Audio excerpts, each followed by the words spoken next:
Good morning, ladies and gentlemen. Maayong buntag dakbayan sa Davao, and welcome to the third day of our cluster training on learning management systems. This is the third day, and we are halfway through our week-long training. And once again, we welcome all our teacher participants to this training. And again, this cluster training for clusters 1 and 3 is brought to us by the Department of Education, Schools Division of Davao City, headed, of course, by our Schools Division Superintendent, Dr. Reynaldo M. Guiliena, CESO 5, ably assisted, and of course, headed by our Cluster 1 and 3 Public Schools District Supervisor, Dr. Winifredo E. Cagape. We are live once again through YouTube streaming, and I am happy to see that we now have a lot of participants viewing our live streaming, and we are hoping to see more viewers tuning into our YouTube streaming of this training. I am Clyde Kenneth Saludar of Bernardo DiCarpio National High School, Cluster 3, your moderator for this morning's plenary and the simulation of the learning management system for junior high school. Today is the 5th day of August, year 2020, and we are happy once again that we are halfway through our week-long training. But before we even proceed to starting our session for today, allow me first to thank everyone for tuning in and for watching us live via YouTube streaming, and for waking up early to take part in this important, relevant, and timely virtual capacity enhancement for teachers. And as we advocate for time consciousness and honesty, I wish to remind everyone to not forget to sign up in our attendance link for this morning's session of the third day of this training. Day 3 attendance or attendance link is now being flashed on your screens. And again, we remind all our teachers to please fill in or fill out our attendance sheet and our attendance link. And again, as in the past few days of our training, the attendance link for morning will be closed at 10 o'clock in the morning. Should you have a hard time copying our link, which is currently flashed on our screen, you may take a screenshot or a photo of our link. And again, our top one attendee in our attendance link will receive a prize from our sponsors and our school heads from Cluster 1 and 3, and he or she will receive a Globe Home prepaid Wi-Fi courtesy of our school heads. And again, we remind everyone to please fill out the attendance link for this morning, which will close at 10 o'clock in the morning. Time check, it's 33 minutes past the hour of 8. And again, you may take a screenshot of our attendance link should you have difficulty in copying them. And to everyone, please click the link and provide the necessary and required information as in our attendance link. Therefore, we must comply and complete the attendance form. And as we value punctuality, we would like to remind everyone that once again, we shall recognize our top 5 attendees who have registered first in our attendance link. Kaya naman po to our fellow teachers, register na po kayo. And reminder from our technical working group, to please provide your complete name in the attendance link, because if you fail to do so, there shall be deductions in your actual number of hours attended for this training, which shall be stipulated in the certificates we will be sending you after this training. So again, I would like to remind everyone once again to please fill out the attendance link and provide all necessary and required information from each and everyone. Now, aside from recognizing our teacher participants, and by the way, our hearts go out to our fellow teachers who have been affected by the flooding and heavy rains last night. Hope you are doing well and doing fine in your respective homes. And I hope you can still join us in our third day of this cluster training on learning management system. And again, I would like to recognize my fellow teacher participants in this cluster training.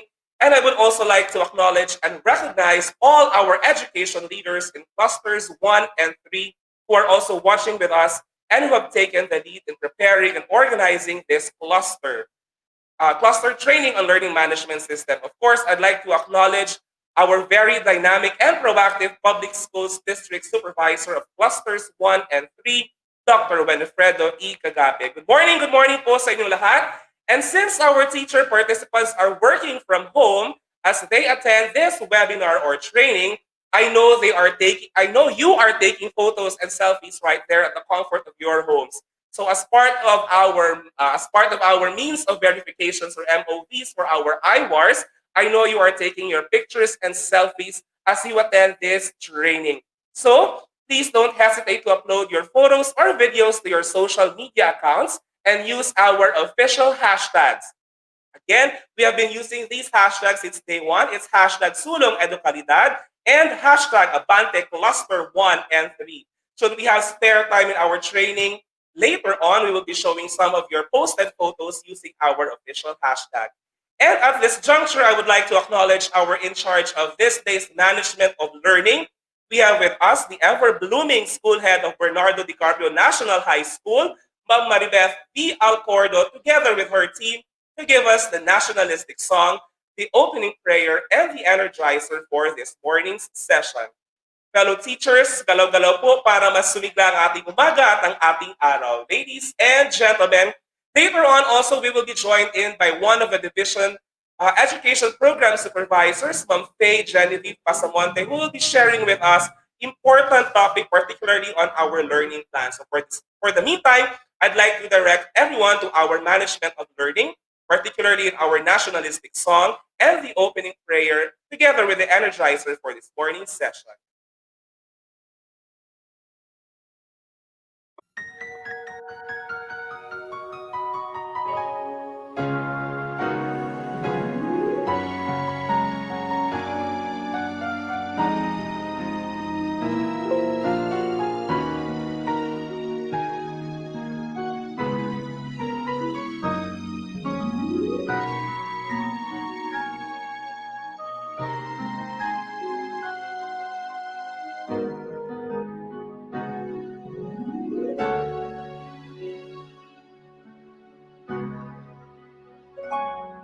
Dakilang lahi, nasa'yo'y tangi, pag-ibig ko, inang bayan.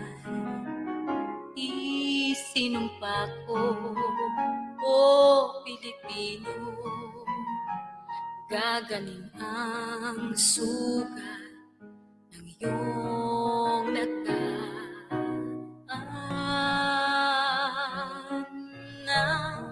pahiran ko, luha ng iyong puso ay natayo, muli ang karangalan mo. O ang pag-ibig ko sa'yo, inang bayan, ikaw ang siyang dalangin ko sa Diyos kailan pa man, kuminang man ang iyong bituin at sumikat ng araw, ang kalayaan mo'y sinisigaw. Ang bukas ay tanging sa'yo nakalaan, kayo mangki ang kulay ko, dugo't pawis sinalay mo, di ka na maapi ngayon o kailanman, pag-ibig ko'y sa'yo, inang bayan.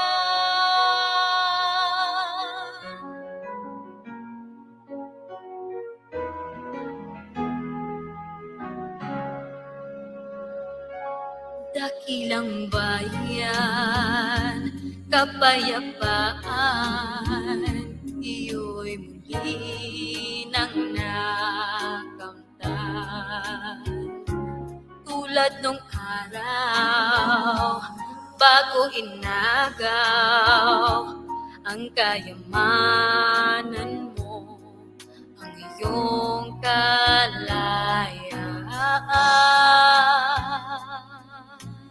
ng pahiran ko, luha ng iyong puso ay natayo, muli ang karangalan mo. O ang pag-ibig ko sa'yo, inang bayan,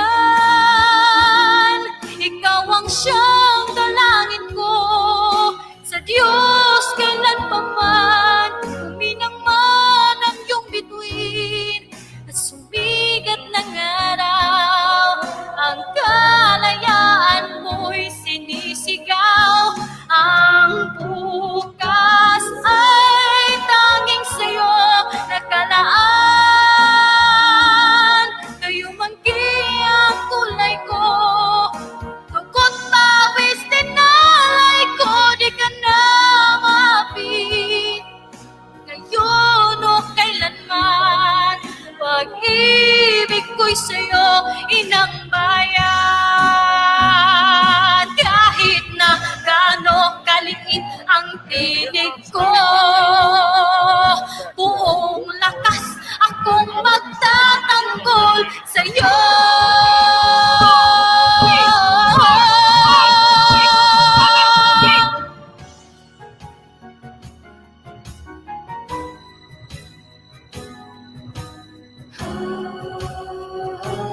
I have pledged. Ako, inyong sulugon.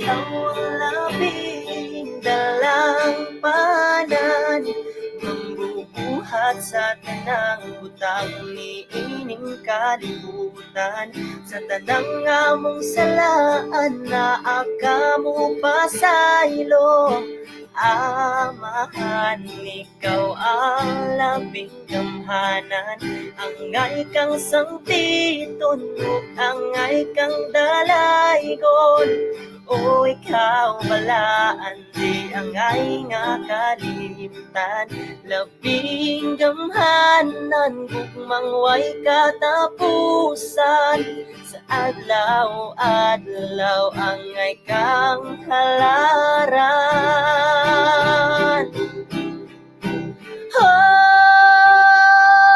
Diyos ngalan mo nga pagkabalaan oh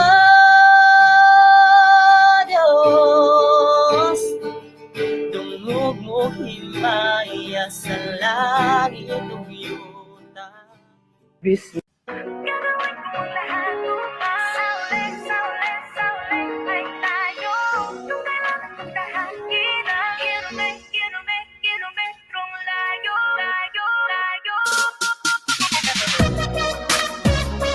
Hey.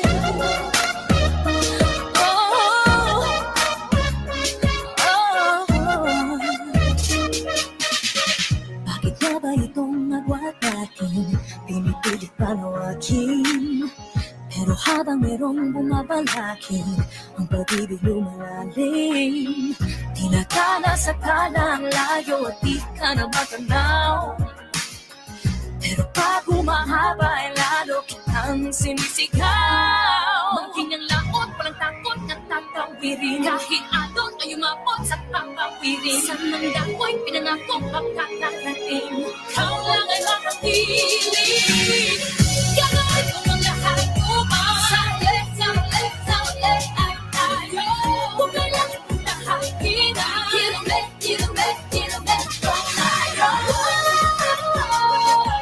kilometrong layo kilometrong layo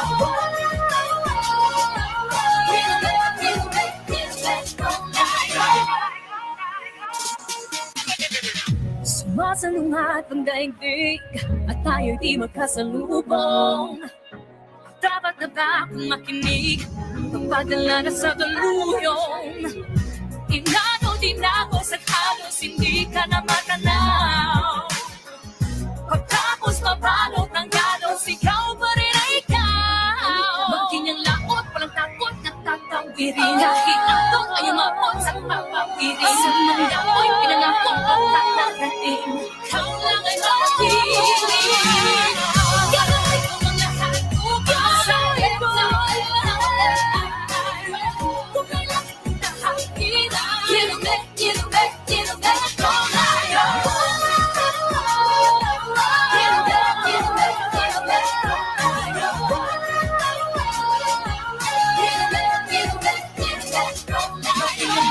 walang takot na tatawirin kahit aton ay umabot sa papawirin sa nangdako'y pinangako ang tatarating ikaw lang ay makapiling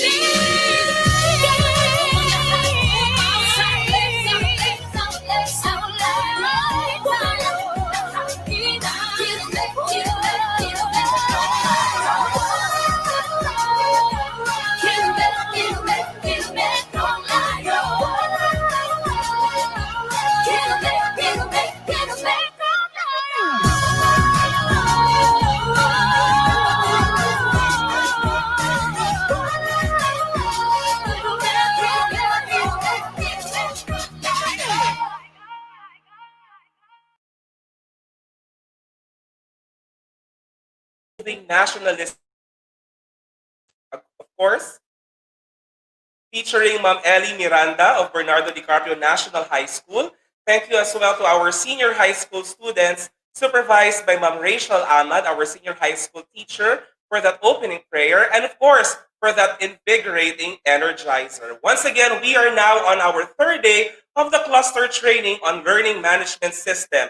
And we are halfway through the week-long training, and I hope everyone is still excited for what's yet to come. Currently, we have 586 live viewers on YouTube, so thank you very much. Thank you very much for tuning in to our YouTube streaming for this training. And at this juncture, to give us an insight on what transpired yesterday in our day 2 of this training, we have with us Ma'am Mary Carl Butaya, a senior high school teacher of Bernardo DiCaprio National High School. So, Ma'am Carl, please take it away.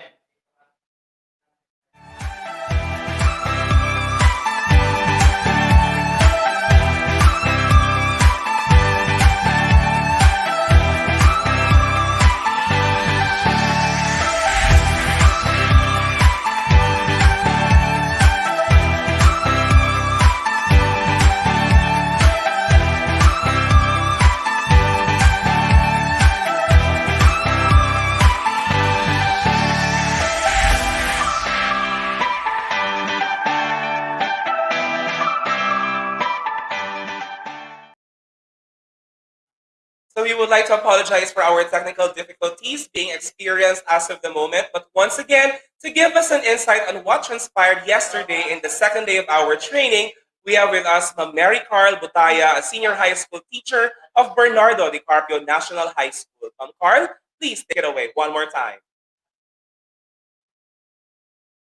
My fellow teachers, good morning. Yesterday was indeed an informative session as we were given opportunities by our dear speakers, our school heads, and selected head teachers to learn the meaning, purpose, and contents of the most essential learning competencies for each learning area. In this time of crisis, we teachers are sad and worried as we were all forced to limit the things that we can do together. However, we are expected to be resilient, to adopt and provide suitable opportunities for the students to continue learning. We have learned that the purpose of the most essential learning competencies is not to replace the existing curriculum guide. Rather, it puts emphasis on the most important contents and standards to become basis for instructional decisions in this time of pandemic. With a comprehensive explanation of our speakers, we have learned that the most essential learning competencies is made because the curriculum needs to be unpacked in order to arrive to specific topics. Because of this, competencies were either retained, merged, rephrased, subsumed, or deleted. Also, we learned that the most essential learning competencies supports lifelong learning, is whole, clear and measurable, and aligned with the content and performance standards. So far, these are the significant things we gained from the session. As teachers, we always need to remember that we are education's first responders. Sulong Edukalidad, Abante Clusters 1 and 3. Thank you and have a pleasant day, everyone. Thank you very much, Ma'am Mary Carl Butaya of Bernardo DiCaprio National High School, for sharing your insights about what transpired yesterday. Thank you very much, Bernardo DiCaprio National High School, for taking the lead in our management of learning for today's session. It is truly a very nice way to start our day with these preliminary activities. I bet everyone shares with Ma'am Carl's own insight that yesterday was full and filled with so much learning, especially when our resource persons unpacked the most essential learning competencies for all learning areas of the secondary level composed of the junior and senior high school. Now, as promised, and we are actually very honored because we are graced by the presence of one of our division education program supervisors, Faye Genevieve Pasamonte, who will be with us this morning for a very inspirational message and, of course, to share with us and to explain to us the learning plan which we all have to prepare for this incoming school year. Faye Pasamonte, good morning. Good morning, Sir Clyde. Good morning to all the teachers and non-teaching personnel who are watching with us in your third day of the cluster rollout on learning management system.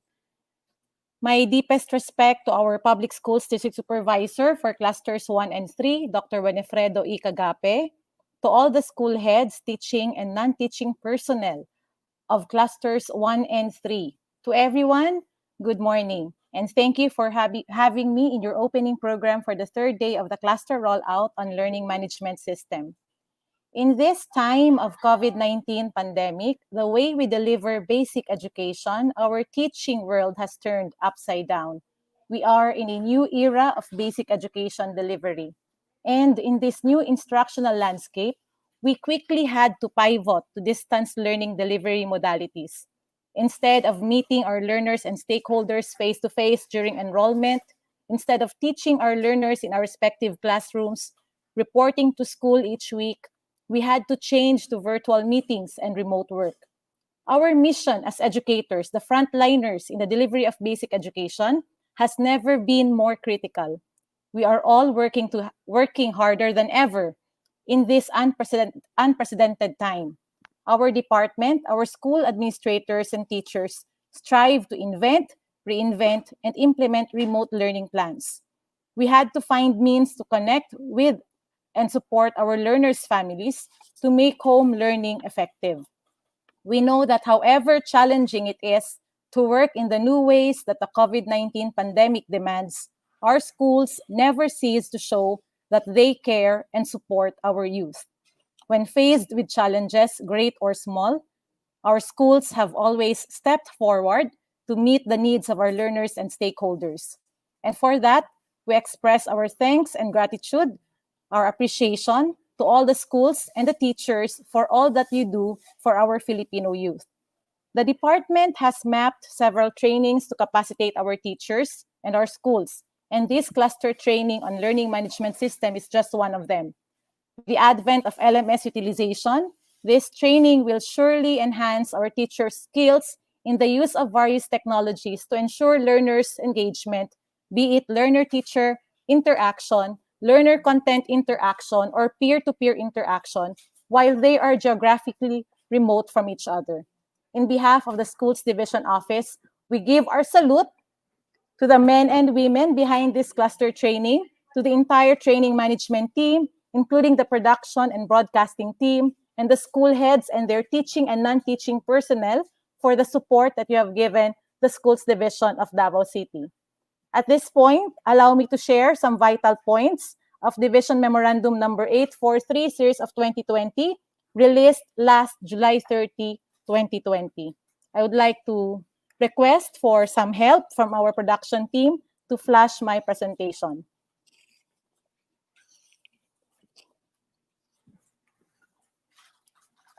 So last July 30, 2020, our Schools Division Office released Division Memorandum Number 843, Series of 2020.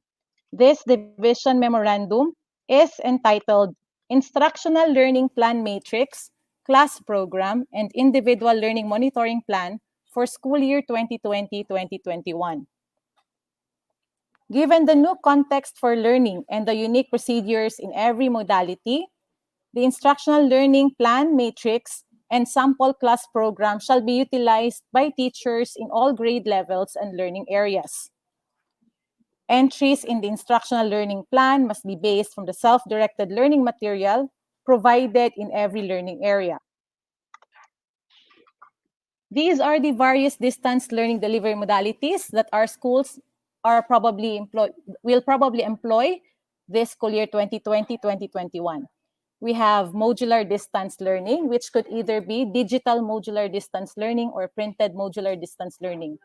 We have the online distance learning, the TV video radio-based instruction, which could be TV video SLM-based, TV video MELCS mapped or radio-based instruction, and blended distance learning. Next slide, please.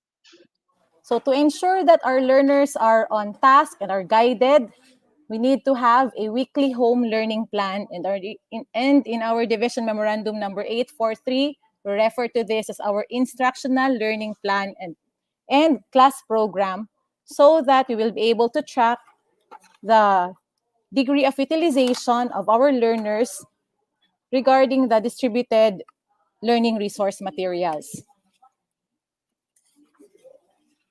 The learning plan, including the class program, will aid teachers and parents in keeping track of the day-to-day in-school and off-school learning activities. The instructional plan shall be prepared by teachers implementing distance and blended learning, while the DLL or DLP, which is prescribed in DepEd Order number 42 series of 2016, otherwise known as the Policy Guidelines on Daily Lesson Plan Preparation for the K-12 Basic Education Program, shall be prepared by teachers implementing face-to-face learning. So since this school year 2020-2021, we are not yet allowed to conduct physical classes or face-to-face instruction, then that means that instead, or in lieu of the DLT or the DLL prescribed in DepEd Order 42 series of 2016, what our teachers will be preparing for their respective classes, and they will be sharing as well to their parents, would be the instructional learning plan or the weekly home learning plan. Next, please. Next slide. So this is the matrix, okay, or the format, the template in preparing instructional learning plan. So it has the following parts. First, we have the date, okay, which is basically for a period of 1 week. And then the MELC covered in the indicated week. So there could be more than one most essential learning competency to be cited, depending on the scope of the MELC for a particular learning area. Then after that, the third column would be introductory or the preliminary activities that our learners will be going through when they utilize the self-learning modules. Then we have the cognitive process. This refers to the targeted cognitive process based on MELC or the MELCs covered for that week.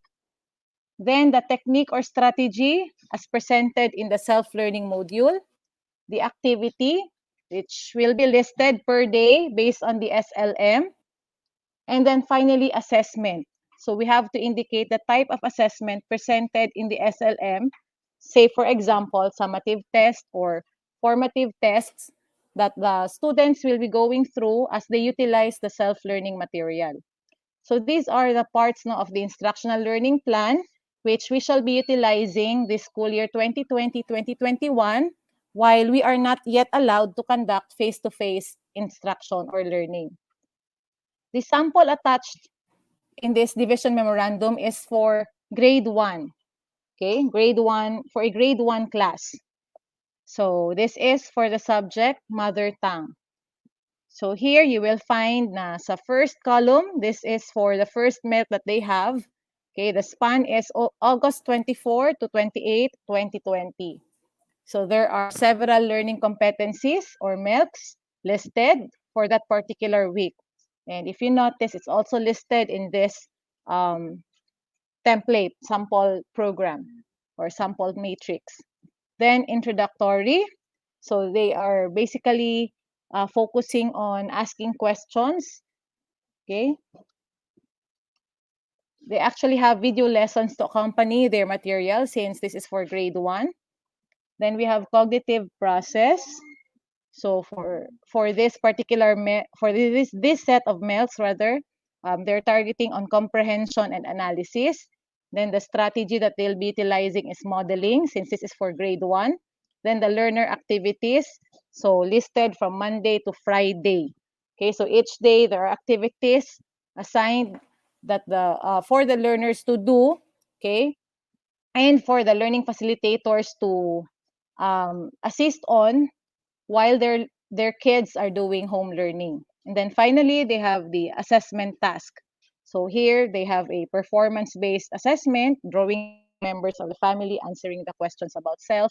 So still related or aligned to the MELCs that they have for that particular week. So most likely that is how our instructional learning plan would look like for our respective areas.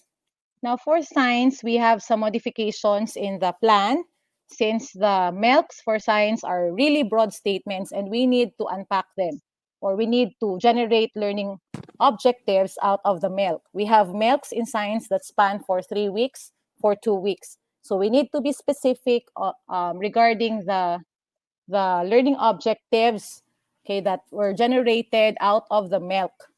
So somewhat similar, we start with the date, the MELC, and then we just need to add one more column for the specific objectives. Our introductory are basically the preliminary activities, and then the learning tasks or activity. So the learning tasks or activity, okay, are divided into 3 columns. We have title, strategy or technique, and then resources needed. And then finally, we have the assessment and the extension activities. So everything that we place in our instructional learning plan matrix will be taken from the self-learning material that we will be using in our respective class. So as mentioned, the learning plan shall be communicated to the parents for reference and guidance. So during your respective orientation regarding the learning delivery modality that your school is planning to employ this school year 2020-2021, we have to communicate during that orientation the learning plan that we have prepared for the subjects in our respective levels. Parents and guardians shall be given comprehensive and clear orientation by the school about the content and use of the learning plan by their children. It is highly encouraged that our learning plans for the first quarter will be prepared prior to the opening of the classes. So these learning plans will be the guide for our learning facilitators. Our learning facilitators are our partners, our household partners in ensuring that our learners, our kids, are really learning while they are at home. So it could the learning facilitator could be a parent, a guardian, a sibling, or other community member who is considered as a responsible adult available to guide and support the learning process of the child at home, as well as provide guidance in accomplishing learning tasks. They shall be capacitated on their roles. So time will come wherein we shall be providing a capacity building program for our learning facilitators at the school level. Of course, before the schools can conduct the capacity building program, they need to be oriented first. So that means the conduct of this capacity building program will be part of a cascade model of training which shall commence at the national level. Okay, our roles. So for teachers and for facilitators or learning facilitators, our parents or our guardians who will be assisting us in this process. So for the teacher, we shall facilitate instruction and assessment and monitor the progress of the learner. Okay, we can do that if we communicate with our facilitators or our parents and guardians. The teacher enriches instruction by providing worksheets and practice exercises or activity sheets and ensuring the alignment of the materials being used to the most essential learning competencies. The teacher will distribute and discuss the learning plan among learners and/or learning facilitators. The teacher will also set time for consultation and ensure accomplishment of learning tasks. And when feasible, the teacher may conduct home visits. For the facilitators, for printed MDL, okay, our facilitators or guardians or parents will be responsible in picking up the printed self-learning material, deliver the learner's outputs, if ever there are performance-based tasks, and receive feedback from the teacher. The parent or guardian or the learning facilitator will monitor or assist the learner on the compliance to the learning plan and accomplishment of required outputs. The parent, guardian, or facilitator will coordinate with the school or the teacher on the progress of the learner. If, for example, we are utilizing the online mode of delivery, then the facilitator, the parent, or the guardian is responsible in the supervision of learners' activities online.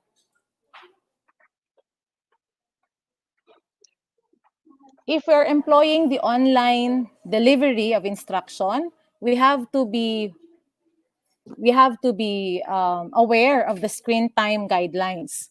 Okay, since we are in junior high school and senior high school levels, so based on what is recommended by the American Academy of Pediatrics and the World Health Organization, for grades 7 and 8, the screen time allowed or recommended rather is maximum of 1.5 hours daily. And for grades 9 to 12, maximum of 4 hours daily. So 2 hours in the morning and 2 hours in the afternoon is recommended. In preparation of the learning plan and class programs, schools must consider the recommended screen time for learners. Because I have heard that there are schools who will be using blended learning, a blend of the printed module and online class. So in the preparation of our respective class program and instructional learning plan, we have to consider the guidelines regarding screen time as recommended by the World Health Organization and the American Academy of Pediatrics. And another thing, we also need to orient our parents, okay, in regarding cyber safety.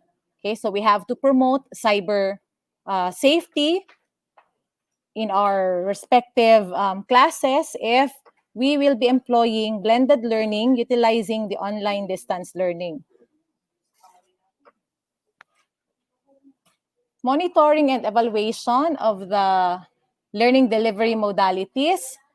So the teacher must be ready with the learner progress report.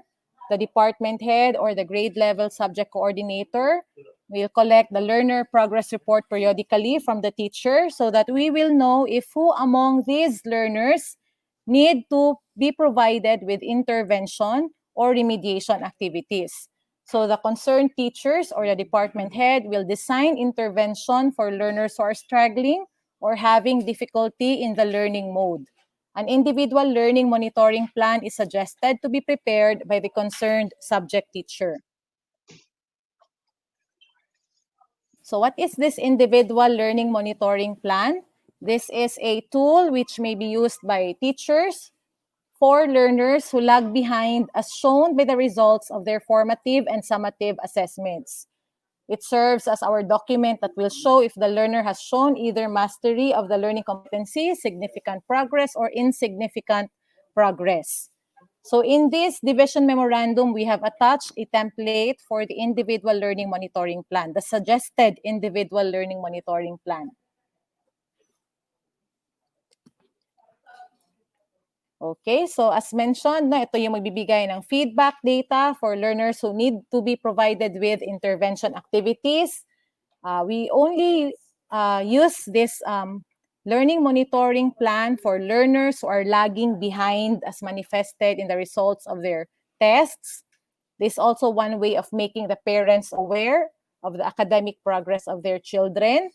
And it will also help the school decide on the effectiveness of the learning delivery modality adapted for the learner. So there could be cases wherein there would be a need to change the learning delivery modality that we have for the learners. Because if in case hindi po naging effective yung ating inadopt na LDM, then that means po that we need to find other means by which we could help the learner learn by using a different type of modality.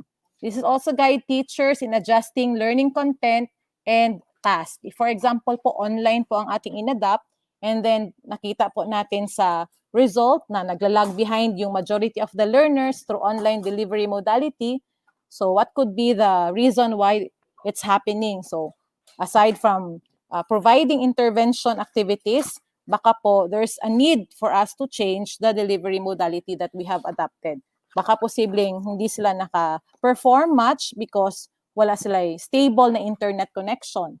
Probably may ganun po na mga cases. So there are cases or tendencies na there will be changes in the learning delivery modality that we have for our learners.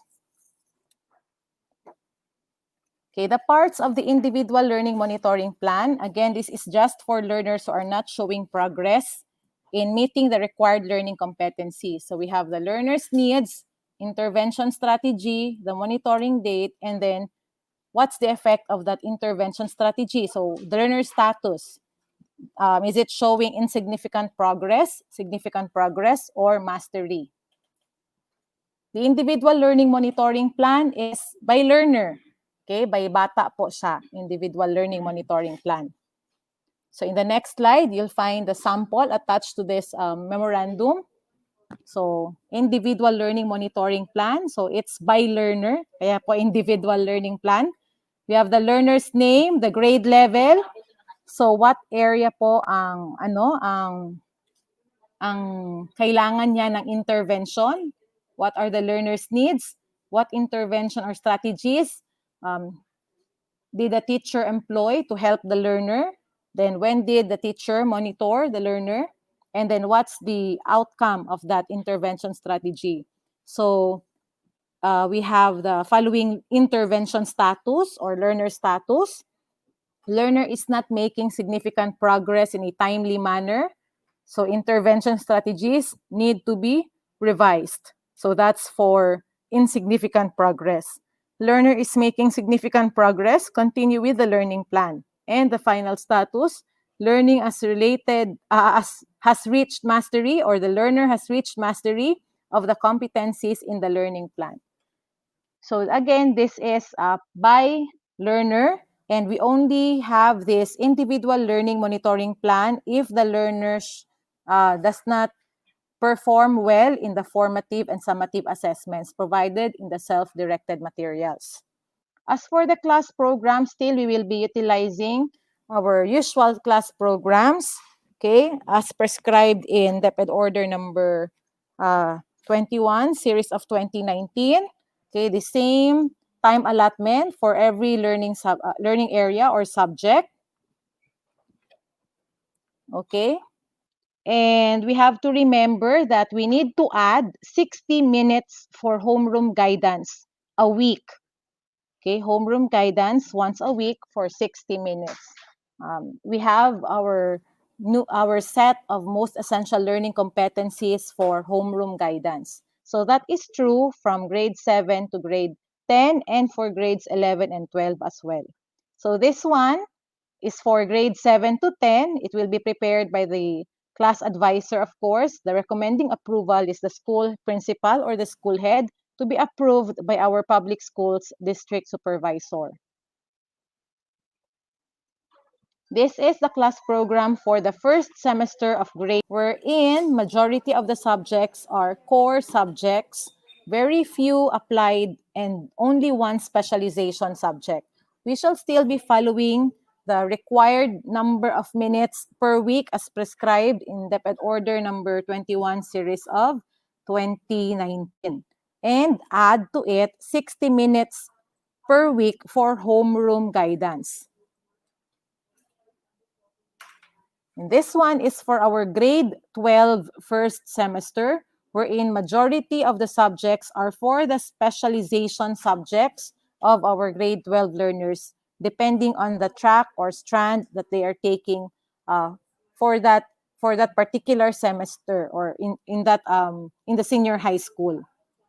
So same, we will be following the required number of minutes, okay, required for each subject, and an additional 60 minutes per week for homeroom guidance. Again, the most essential learning competencies or the learning competencies for homeroom guidance is also found in the MELCS compilation and MELCS briefer.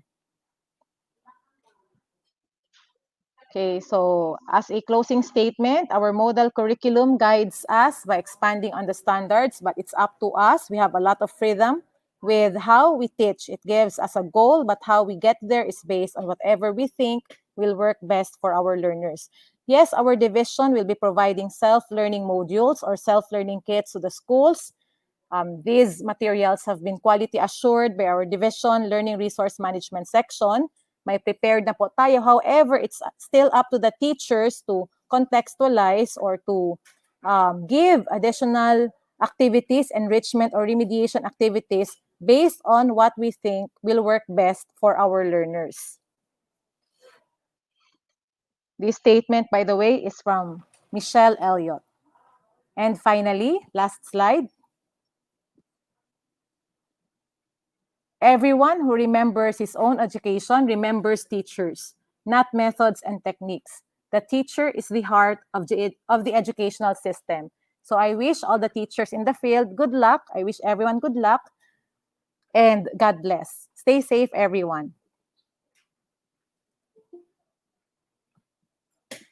All right, thank you very much, Ma'am Faye Pasamonte, one of the education program supervisors of the Schools Division of Davao City, for your inspiring message and, of course, for that push that we need for us to continue with our profession as we face these trying times. We would also like to thank you, ma'am, for sharing with us Division Memo 843, series of 2020. Now, at this juncture, and I hope, ma'am, it will be fine with you if we cater to some of the questions posted by some of our participants on cluster 1 and 3, but we will be joined in on screen by our public schools district supervisor for clusters 1 and 3, Dr. Winifredo E. Cagape, and the training manager for today, Ma'am Maribeth P. Alcordo, the principal of Bernardo Di Carpio National High School. Good morning, Dr. Cagape and Ma'am Embeth Alcordo. Good morning, Clyde. Good morning, Faye. Good morning, Ma'am Alcordo. Good morning, Ma'am Faye. Good morning, Doc. Good morning, Clyde. All right, so I think we have questions posted by our participants for this training regarding the sharing of Ma'am Faye Pasamonte, particularly Division Memo 843 series of 2020, particularly on instructional learning plan, matrix, and of course the sample class program. We have here a question posted on screen. Hi, Ma'am Faye, are we allowed to collaborate with our co-teachers in the preparation of the instructional plan? So because we are actually using the same materials and the same most essential competencies. Okay, so thank you very much. So our colleague in the field is asking if they are allowed to collaborate with their co-teachers in the creation of the instructional learning plan. So the instructional learning plan is based on the distributed self-learning modules. So our schools will be receiving the same set of self-learning materials or self-learning modules. So of course, dahil pare-pareho po ng set, consequently, the instructional plans that will be prepared by the teachers will contain the same information. Okay, so that means it's okay or all right to collaborate with our colleagues in the preparation of the instructional plan for those weeks po na covered ng ating MELCs. Meron po tayong example, let me just cite for grade 3, wherein they only have 2 MELCs, which covers week 1 up to week 5. So ano pong mangyayari sa kanilang weeks 6, 7, and 8? So ang mangyayari po doon sa remaining 3 weeks would be the provision of remediation and intervention activities. So hindi naman po pare-pareho ang remediation and intervention activities ng bawat turo kasi iba-iba ang result ng mga or outcome ng mga sagot ng ating mga estudyante sa bawat klase. So dun po, most likely, mag-iiba-iba ang instructional learning plan ng ating mga teachers in the provision of their remediation and enrichment activities for those weeks that are outside po dun sa na-cover ng MELCs assigned for them. So may mga ganun pong cases tayo na ang kanilang MELCs is up to 7th week lang or 6th week lang. So what happens to the remaining 2 weeks or 1 week? So that means that's set for intervention, remediation, enrichment activities. So most likely for those parts, mag-iiba-iba ang instructional plan depending on the feedback that the teachers would get from the field or from the returned self-learning materials. All right, so that's a very interesting response to that question. So to our fellow teachers, we are encouraged, and in fact, we have the note from our education program supervisor that we can collaborate and work together for the instructional learning plan. And of course, it will now vary depending on the demands or the feedback from our students once we have the weeks that do not have the most essential learning competencies. I think we have a response from our PSTS and our training manager for this morning. Sure. Um, Good morning, everyone. Good morning, Faye Pasamonte, Morning, Malcordo, and sir. of course, Kenneth Saludar from Bernardo Carpio High School. And to all teachers, principals watching right now, a pleasant morning to everyone. Miss Faye, thank you very much for sharing with us this memorandum. I know this is very essential, important to all of us that we are really preparing for the school year 2020-2021. Aside from that, we are talking about collaboration as regards to the preparation for instructional plan. There's a need to collaborate because I believe that there is the monopoly of knowledge. So I also believe about shared ownership and shared responsibility. So therefore, each teacher has to collaborate, has to say something, has to put something, tapos magkakaiba-iba lang sila doon based on the result of the assessment. So doon, since plano ito, there's a need for us to redefine again the strategies that you are going to employ to each individual students.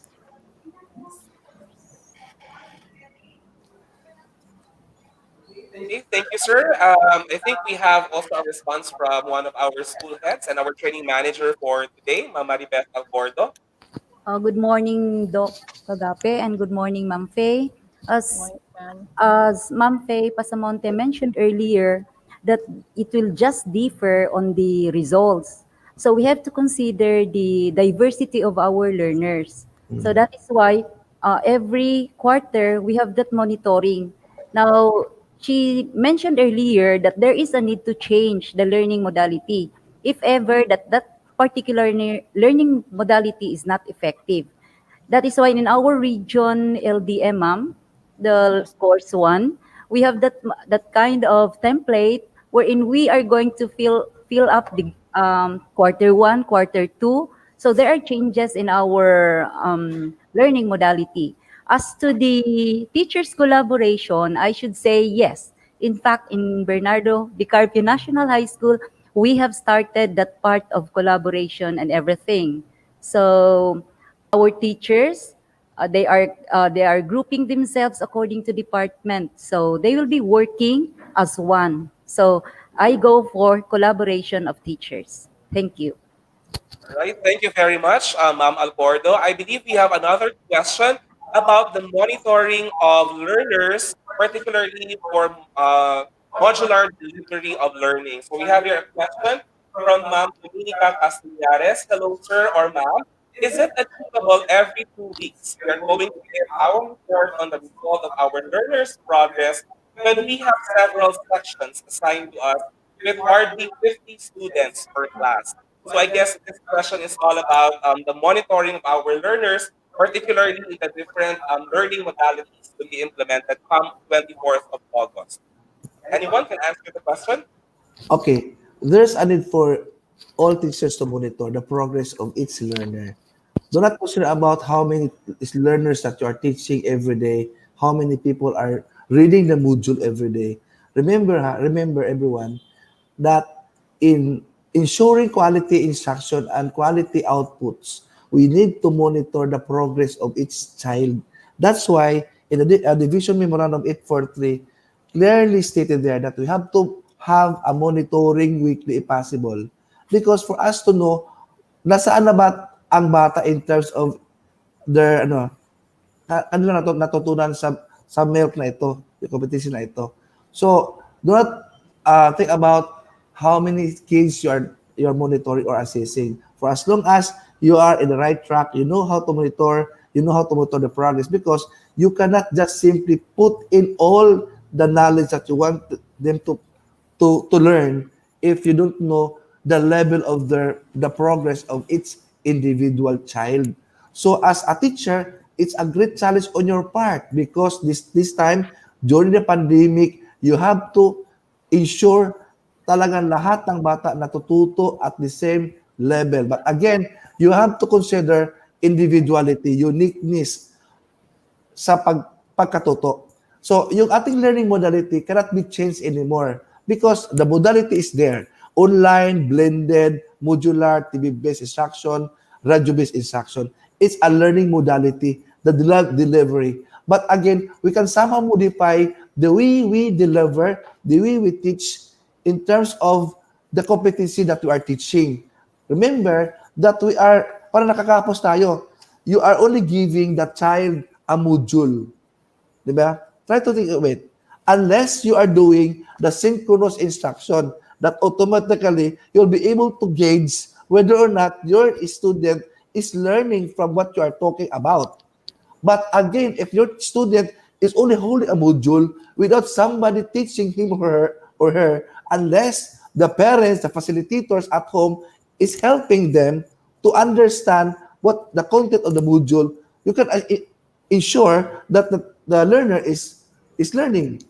Again, talking about monitoring, you have to monitor at any strategy by calling, by going to their homes, just to check whether or not they are doing the right thing. So monitoring is the core as teacher during this pandemic. You have to monitor the progress because you cannot just simply teach another competency unless this competency that you are teaching is well understood by all students. All right, so that's a very interesting answer from Dr. Kagape. I believe Ma'am Alcordo is about to say something. Ma'am? Okay, so again, this has something to do about monitoring. Now, may I just remind all the teachers that part of our DepEd vision that I have discussed last Monday, we have there, it's a child-centered. So meaning the center of our teaching and learning process should be our learner.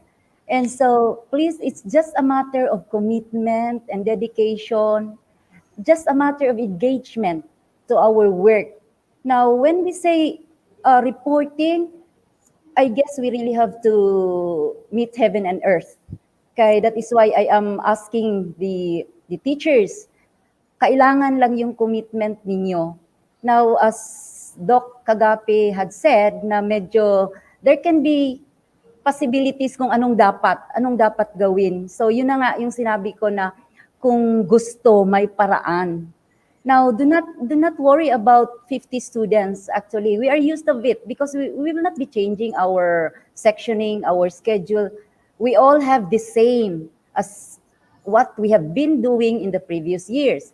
But the only difference now is we are under new normal. Ito na yon.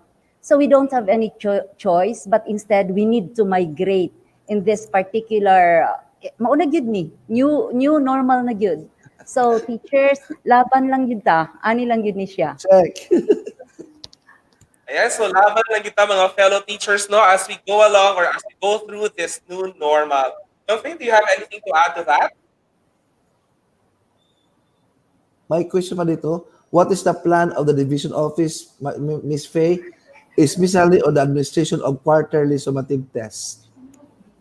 All right, so I guess Dr. Kagape was able to read the question. One of the questions posted, what is the plan of the division office, especially on the administration of the quarterly summative test? I guess it's Ma'am Faye Pasamonte who can answer that question because it's directed to the division office. Okay.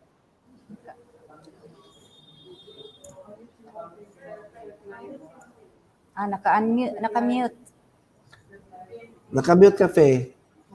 Okay, regarding that question, the plan of the division office on the administration of quarterly summative tests or quarterly exams, that actually constitutes 25% no, in some learning areas of the grade of the learner. So how are we going to do it? So at the moment, actually we are still figuring out din po kung paano rin gagawin, hindi pa nga lang quarterly. The summative test that we do right after a unit or a MELC is covered, di ba? Because basically the learning tasks that we have in the self-learning modules, these are formative assessments.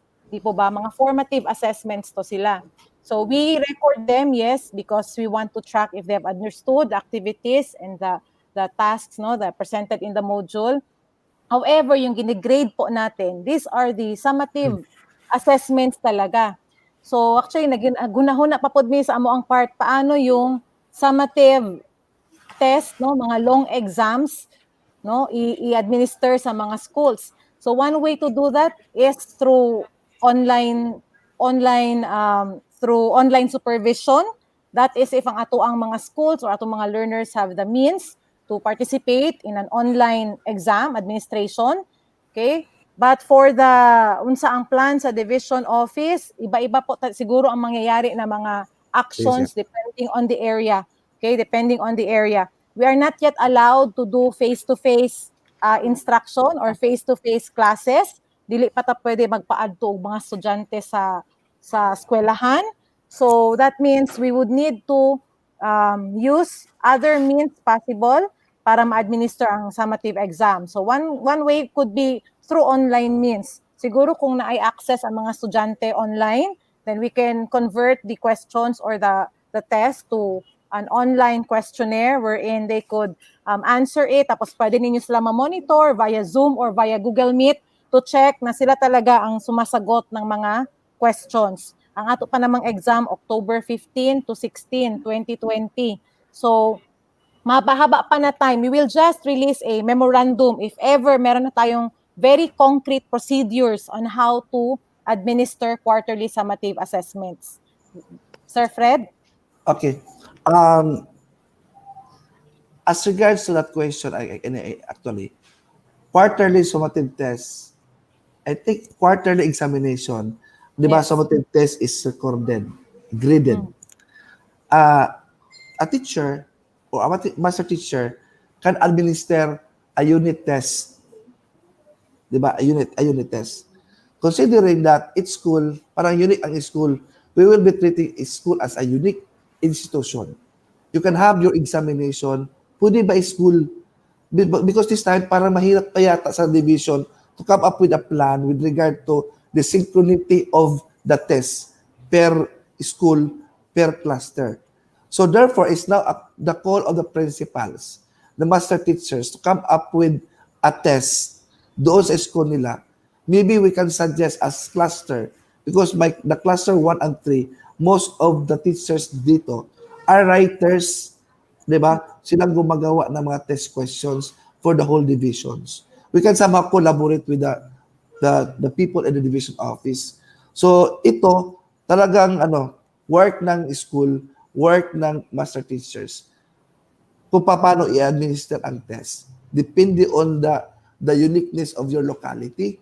Kasi mahirap ngayon because it's hard, according to Faye, you cannot just simply put in all the questions online. Leakage is one of the issues. You cannot just simply let anyone bring the test by someone because leakage is the issue. Nasaan dito ang confidentiality ng bawat test? Kailangan we have to preserve yung bawat test na tinitake ng bata in order to ensure quality result. Kasi pag hindi quality result, kasi kung may cheating naman ang nangyayari because of the leakages, mahirap yun. So it's a call now sa principal, ng master teachers, ng head teachers, ng EPS, ng division superintendent as regards to the administration of the quarterly examination. Not a unit test, not a summative test. Because a unit test and summative test can be administered in a school level. You can simply make a test questions from the maths that you are teaching in the school. Kasi may level ba tayo? And understand that each week, mayroon tayong prescribed math to be taught. Di ba? Pagkatapos noon, do I need to administer a test? Yun. You ask question. Dapat kasali dito sa inyong learning plan the process of assessing the performance of your kids, whether or not to give a summative test or a unit test. And that test is recorded and graded as well. All right, so that's a very interesting point or points from our resource persons this morning. And I guess we have one last question, a very interesting question. And this is addressed again to the division office. Good morning, Ma'am Faye. ask ko lang po when po ma-receive ang modules since it is the basis of or for the plan. I need to orient parents and students prior on the opening of classes. Salamat po. This question is from Miss Jennifer Bas. Faye, Okay, so Faye. wait. Let me start. Okay, Faye. I can answer that question, Yes, sir. Faye. Just a minute ago, I sent already all yung soft copy ng modules. Nandyan sa mga email address ng bawat principal.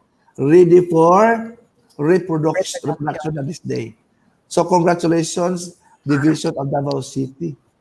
So yon. So walang problema. Nandyan na sa mga computer na inyong principal ang lahat ng modules for quarter 1 from grade 7 to grade 10. Sige, mapareproduce na kayo para i-prepare niyo pag-stapler, pag-distribute. All right, so that's a very good news to all our teachers, particularly to all our school leaders. So the modules for quarter 1 are already or have been sent already to our school email addresses, as mentioned by Dr. Kagape, and we are all excited for our reproduction. So I believe, teachers, it's already time for us to ask our school heads for the copies of these modules so we can start, as mentioned by our fellow teacher in her question, preparing for our instructional learning plan. Yes, Doc? Okay, before we end, Sir Kenneth Saludar, I have something to promote to all of you viewers, clusters 1 and clusters 3.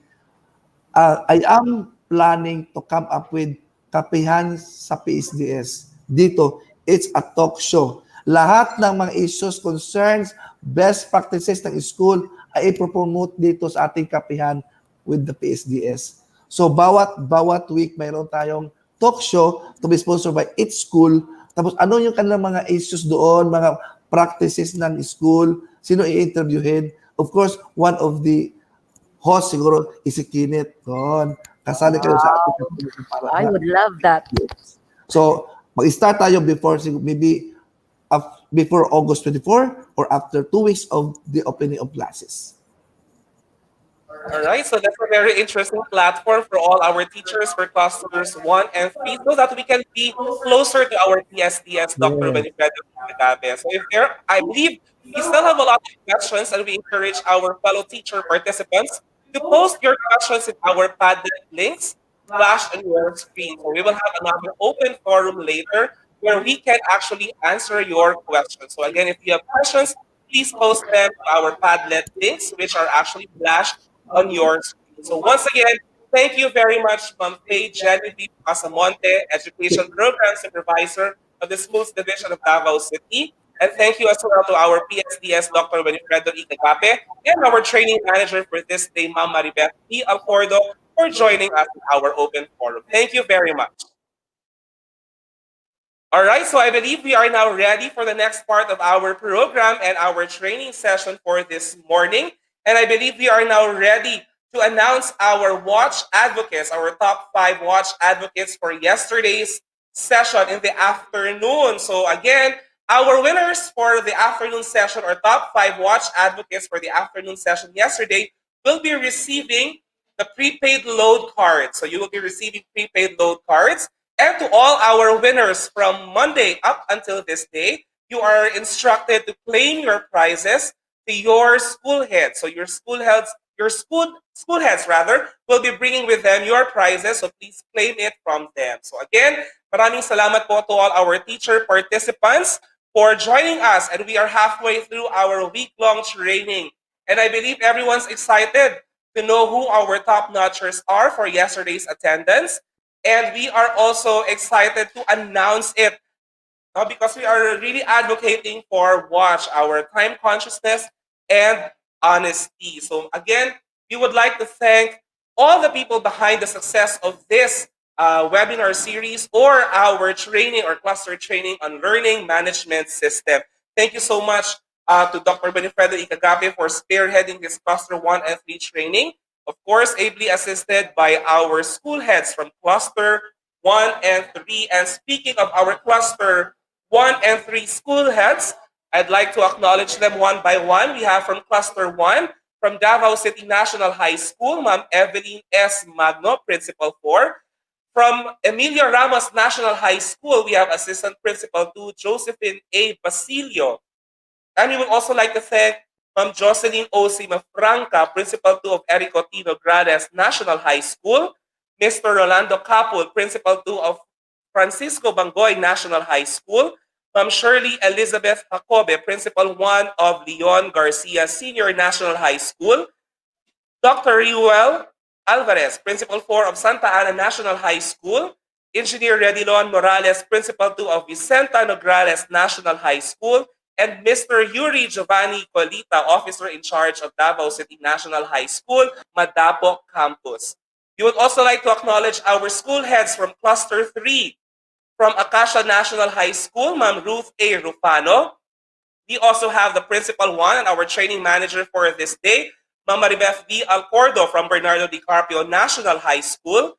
We also have Dr. Liberty Arellano, Principal 3 of Cabantian National High School, Ma'am Janet C. Musa, Assistant Principal 2 of Communal National High School, Dr. Roberto R. Binag, Principal 1 of Gorgonio Tajo Senior National High School, our newly promoted principal in the Cluster 3.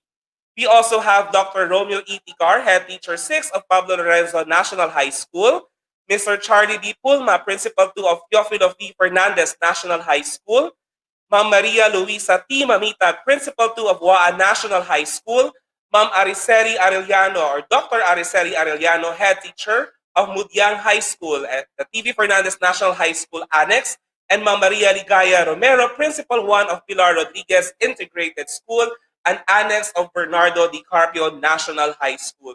So I believe we are now ready to announce our top 5 Day 2 Afternoon Watch advocates. And we have with us this morning, once again, the training manager for today, Principal 1 of Bernardo Di Carpio National High School, Ma'am Maribeth V. Alcordo. Good morning, Ma'am Beth. Good morning again, Sir Clyde.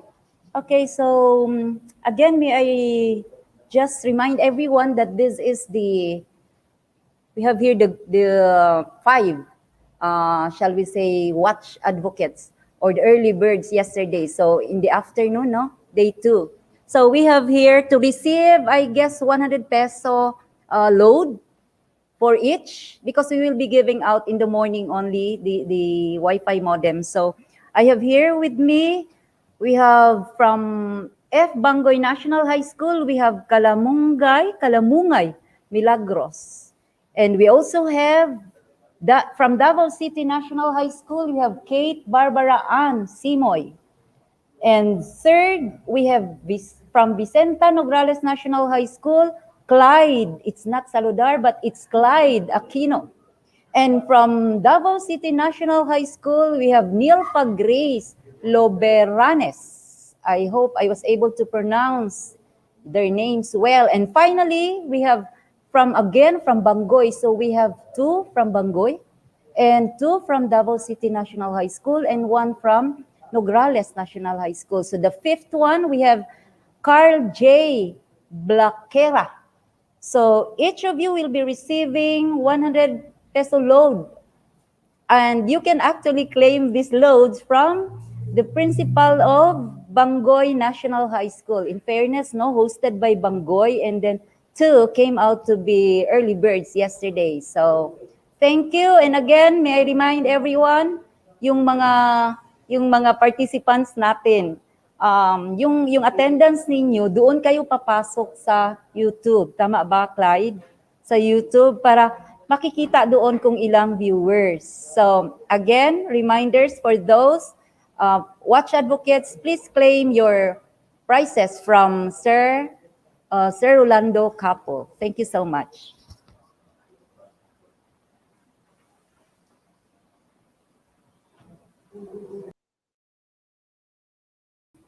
All right, daghang salamat Ma'am Maribeth V. Alcordo for doing the honor of announcing our top 5 watch advocates for yesterday's afternoon session. So all the winners for our top 5 watch advocates for yesterday afternoon session will be receiving 100 peso load card. Now for this morning's attendance, our attendance is still open. We have 13 minutes left for our attendance for this morning, as it is now 47 minutes past the hour of 9. And our top 5 watch advocates for this morning will be receiving prizes. Top 1 will receive a Globe Home Prepaid Wi-Fi kit or modem, courtesy of our school heads and sponsors for today or for this week's cluster training. And of course, the rest of our winners will be receiving load cards. So once again, to all our teacher participants, you still have 13 minutes left for you to fill out or fill in our attendance in our attendance link posted on your screen. So again, if you do have more questions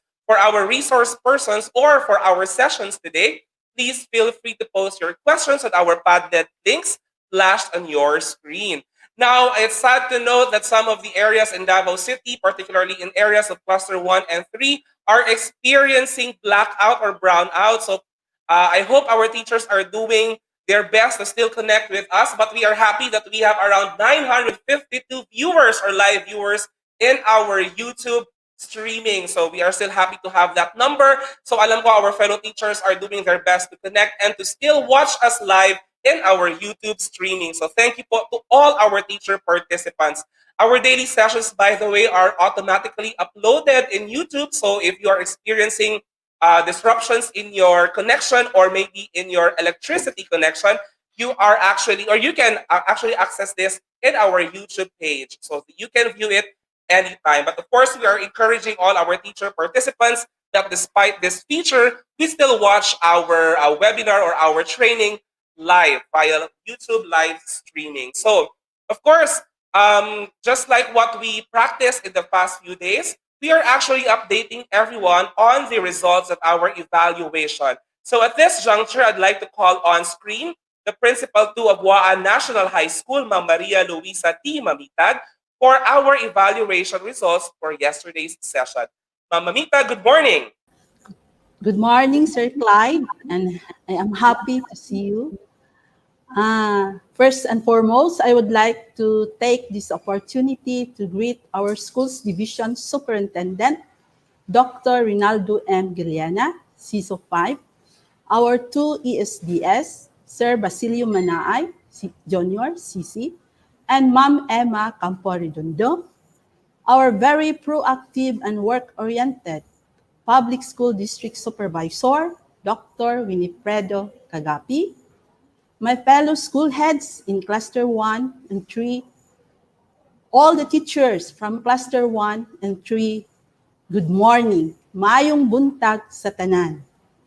I am tasked to present to all of you the result of the evaluation for Day 2, Cluster Training of Teachers on Learning Management System. As you can see on the screen,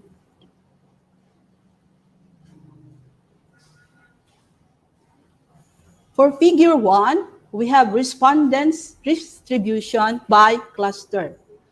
Out of 1,292 respondents, we have 892 or 69.04% from Cluster 1 and 400 or 30.96% from Cluster 3. For Figure 2, it is presented with a pie graph. Majority or most of the respondents coming from Davao City National High School, followed by Santa Ana National High School, then from F. Bangoy National High School, then from Bernardo Carpio National High School, and Cabantian National High School. The rest were from different schools, from Cluster 1 and 3. For Figure 3, respondents distribution by curriculum. Out of 1,292 respondents, we have 1,123 or 86.92% from junior high school and 169 or 13.08% from senior high school. For Figure 4, training objectives were clear. Out of 1,292 respondents, 814 or 63% responded strongly agreed, and 444 or 34.37% responded agreed, and the rest strongly disagree and disagreed. For Figure 5, training encouraged participation. So we have 778 respondents, or 60.22%, strongly agreed, 470, or 36.38%, agreed, and the rest answered strongly disagreed and disagreed. For figure 6, training was relevant. 845 out of 1,292 respondents, or 65.40%, responded strongly agreed, 413, or 31.97%, agreed, and 2.4% strongly disagreed and 0.23% disagreed. For figure 7, training content was easy to follow. There were 671 respondents, or 51.93%, strongly agreed, 574, or 44.43%, agreed, and the rest responded strongly disagreed and disagreed. For figure 8, training will be useful in my work.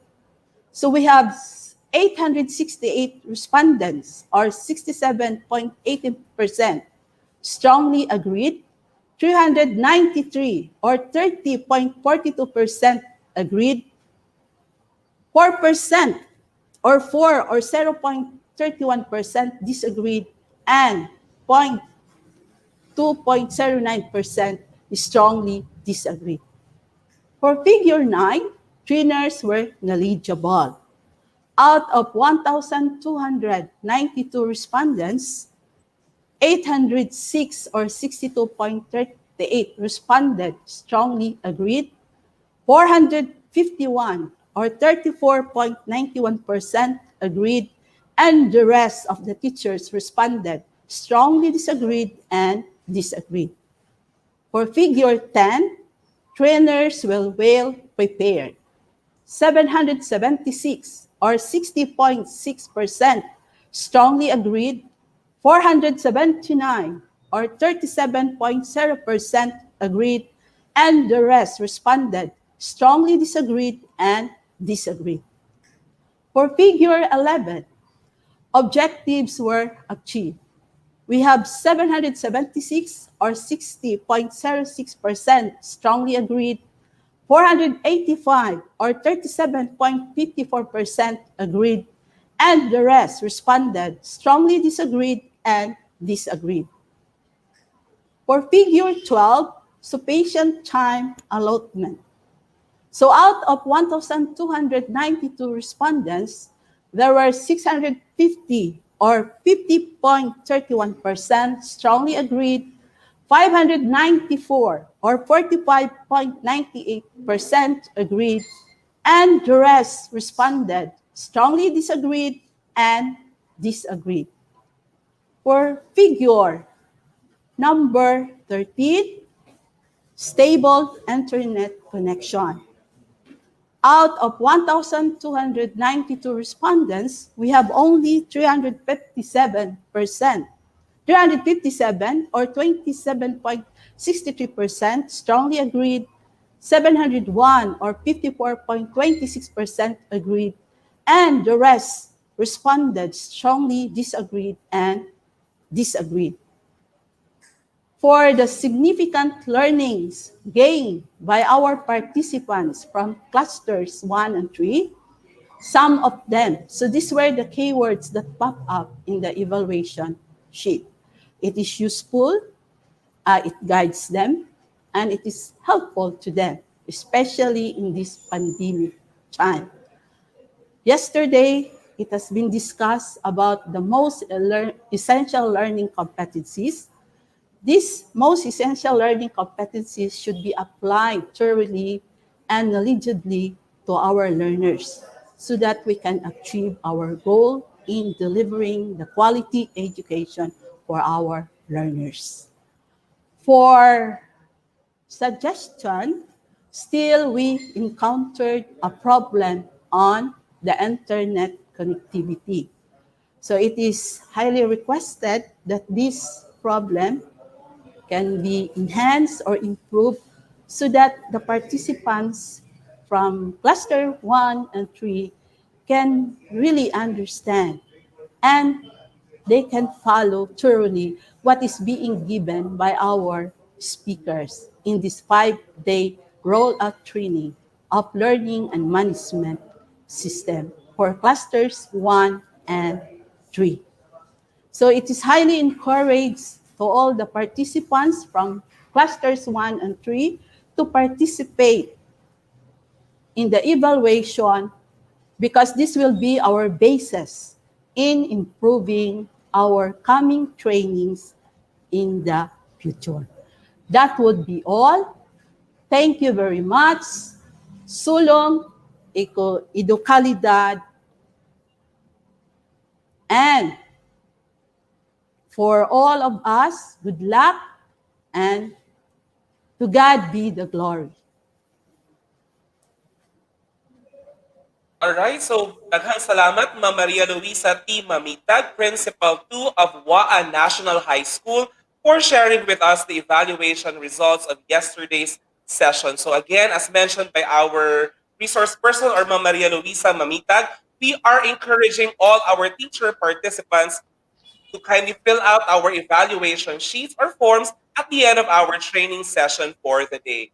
And again, we would like to acknowledge each and everyone who have been a part of the success of this training or cluster training on learning management system, to our PSDS, our school heads, and of course, the teachers who are working in the technical working group, and our broadcasting team, and everyone involved in this training. Daghan kayong salamat for your efforts for mounting this training. And at this juncture, I'd like to remind everyone that we have last 1 minute for our attendance for this morning. We now have 1 minute remaining time for our attendance link before it closes. So again, we are reminding everyone to please fill out or fill up our attendance sheet for today's session. So again, maraming salamat po to our teacher participants. Laban lang po for those who are experiencing blackout or brownout right at this very moment. So we are also requesting each and everyone to please, as mentioned by Ma'am Maribeth Alcordo, to please tune in or watch our live streaming through YouTube so that we can have the official count of our live viewers, which as of the moment is now reaching 946 viewers. So thank you po to the 946 live viewers in our YouTube page and our YouTube streaming. So at this juncture, just like yesterday, we will have our trivia game or question in which our winner or the first one to post the correct answer will be receiving a Globe Home prepaid Wi-Fi kit as a prize. So again, as a reminder to each and everyone, the first to submit the correct answer through our Padlet will be receiving a Home prepaid Wi-Fi courtesy of our school heads. Now, a reminder, the answer must be complete. It should have the first name, middle initial, family name, and his or her degree. Now, I hope everyone's ready for our trivia game this morning, and we are now flashing the question on screen. Who gave the closing message in yesterday's afternoon session? Give his or her full name. Once again, who gave the closing message in yesterday's afternoon session? Give his or her full name. And again, we are reminding everyone to post the complete first name, middle initial, and family name together with his or her degree for you to be announced as our winner for this morning's trivia game and for the chance to win our Globe Home prepaid Wi-Fi courtesy of our school heads. And again, maraming salamat po. And speaking po of Globe Home prepaid Wi-Fi, we actually have good news to all our teachers, both in the elementary and secondary levels. Our city government of Davao City, through our local school board, will be giving everyone, each teacher, a Globe Home or a prepaid Wi-Fi kit, regardless of the brand or the telecom. So all teachers, elementary and secondary levels, will be receiving their prepaid Wi-Fi kits. And again, that's courtesy of the city government of Davao and the local school board. We would like to thank our dear Mayor, Honorable Inday Sara Duterte Carpio, for your commitment and for your support to all our teachers as we face the new normal in education. Daghang salamat to the city government of Davao and of course to all our officials in the local school board. So that news came from, or actually that came from our PSDS just this morning. So we would like to share the good news to each and everyone. So congratulations sa ako mga fellow teachers. We will be receiving our prepaid Wi-Fi kits as a support to our new delivery of learning or learning modality. Now we are just waiting for our winner to be identified. And again, the question for our trivia game is, who gave the closing message in yesterday's afternoon session? Give his or her full name together with the degree.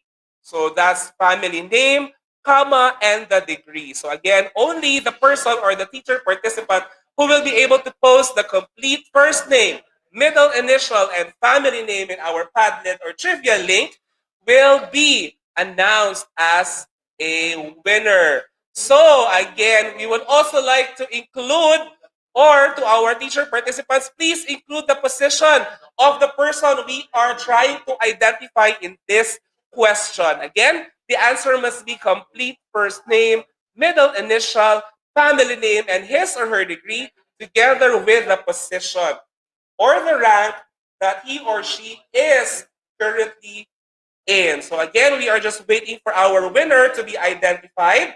So as we are waiting for the winners, I would like to give a shout out to my friends and colleagues in Bernardo Di Carpio National High School, both junior high school and senior high school, most especially to our head teacher 5, Sir Oscar Salvador. Sir, good morning po. And thank you for streaming live to Ma'am Jane and Sir Jonathan Robledo, Mr. Ozzy Zabala, Ma'am Ana Maringojo, Mr. James Butig, and Ma'am Irene Handolino. Thank you for watching and thank you for your support. And of course, to my friends, Dr. Rogar R. Garcia, Anthony Boncales, and Mr. Cyril Mamokod of F. Bangoy National High School. Good morning po sa inyo. A shout out to you. And I hope you are learning a lot from our sessions for this training. And I believe we now have a winner and we are just trying to verify if he or she or our winner was able to identify the person who gave the closing message in yesterday's afternoon session with, or who have provided the complete first name or given name, middle initial, family name, together with the degree and the position being handled as of the moment. So we are looking for the participant who can give us the correct answer on who gave the closing message in yesterday's afternoon session. Ayan, so for tomorrow's session, we are encouraging actually everyone to finish our training up until the last session or the last minute of our live streaming so that you won't miss any details that might be part of our trivia questions or game for the following days. All right, so daghang salamat. And again, at this juncture, let me remind those who may not be able to connect to our live streaming that our webinar session or training will be uploaded automatically in the Facebook or the YouTube account rather, being handled by our technical working group. So you can watch the replay of this training once you have your internet connections and, of course, your electricity connections back. So I believe we now have a winner, and congratulations, you have just won yourself a Globe Home prepaid Wi-Fi kit courtesy of our school heads. You are our winner for our trivia game. And we are just waiting for the name to be flashed on screen. Ma'am Milagros Calamongay of F. Bangoy National High School. And if I am not mistaken, she is also our top 1 watch advocate for yesterday's afternoon session. So together with your Globe Home prepaid Wi-Fi kit, you also have one for yourself, 100 peso load card. So after you receive these prizes, naana kay Globe Home prepaid Wi-Fi kit, o pwede nga imong pangayoon nga load, Globe na lang po para magamit nimo ang imong Globe prepaid home Wi-Fi kit. So salamat kaayo sa tuwang school heads for, of course, sponsoring our prizes for our training on, our cluster training on learning management system.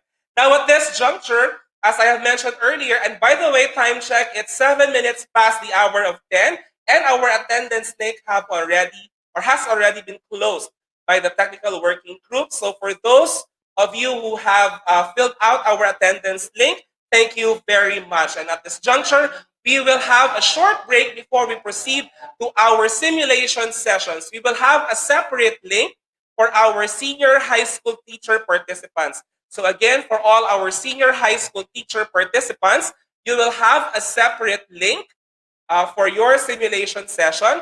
Now, for our junior high school participants or teacher participants, we will be using the same platform or link as we have in our plenary session. And by the way, it was Dr. Janet G. Veloso, CLMD Chief, who gave the closing message yesterday. So to Ma'am Janet Veloso, thank you very much. I know you were delivering your speech somewhere out there, somewhere in Maragusan. So ma'am, salamat kaayo for being with us in our training yesterday and for delivering our closing message. So thank you very much. Now we will have a short break again before we proceed to our next part of the session for this morning, which is the simulation activities for the learning management system. And again, to all our junior high school participants, you will be using the same link as we have now for our plenary session. Only our teacher participants for the senior high school level will be using a different link, which we will be posting on your screens after or during our break. Ladies and gentlemen, this has been Pride Saludar for the morning session and for the plenary session for this morning's training session.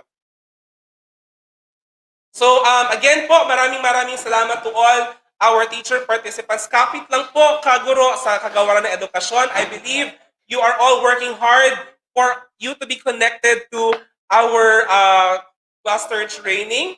At maraming salamat din po to each and everyone who has supported this cluster training. So again, we will be having a short break in a short while. And just a reminder, our links for junior high school and senior high school will be posted on screen. All right, so, and again, I believe you will have a separate attendance link for our simulation sessions, especially this afternoon. So again, for our teacher participants, don't forget to click the link or visit our attendance link para po you'll get the chance to win our prizes, especially our Globe Home prepaid Wi-Fi kit. But of course, as a good news, as I have mentioned earlier, all teachers, both elementary and secondary levels, will be receiving their prepaid Wi-Fi kits courtesy of the city government of Davao, particularly of our local school board. Daghan kayong salamat, Honorable Inday Sara Duterte Carpio, for your commitment and support to our teachers. And again po, reminder sa ating junior high school participants, we will be using the same link with me as your moderator, and the senior high school participants will be using a separate link, and of course, Mr. Jamaico will be moderating your simulation session. Okay, so we would also like to thank, kanina we were joined in by Ma'am Faye Pasamonte. I believe some of our teacher participants still have a lot of questions to our guest this morning. So please, if you do have questions, don't hesitate to post your questions on our Padlet links so that our TWG can actually view them and we can actually answer them in our open forum later. All right, so I believe we are now ready to take on a break in a short while.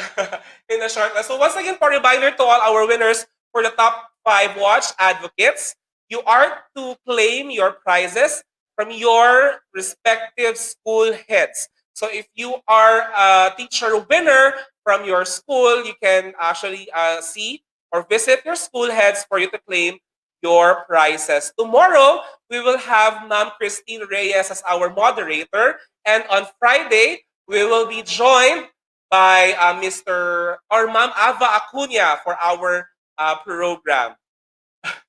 All right, so we are midway or halfway through our training, and I hope you are still learning a lot from our sessions, and I hope you stick around. Diya sa inyong mga tagsa-tagsa ka mga panimalay as we have our day 3 of our cluster training on learning management systems. Ladies and gentlemen, Let's now have our break. But before that, I am very happy to see that we now have 937 live viewers in our YouTube streaming. So thank you very much to all our teacher participants. Okay, so I believe we are now ready to take our break in 5. We will have a 15-minute break rather before we proceed to our simulation sessions. And again, a reminder lang po for our junior high school teacher participants, we will be using the same link as our plenary session or the one that we are actually using right now.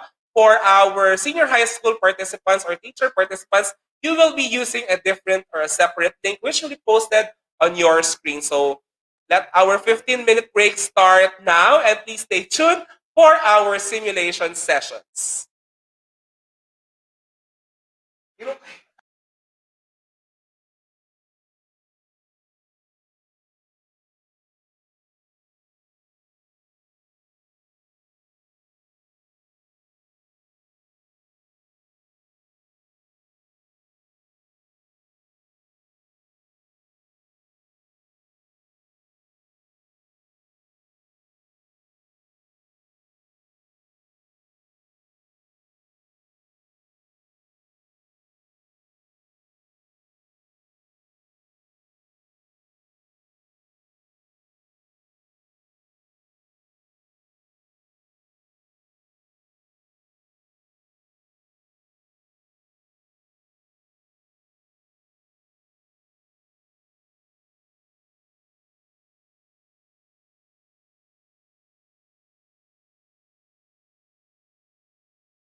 Laging handa.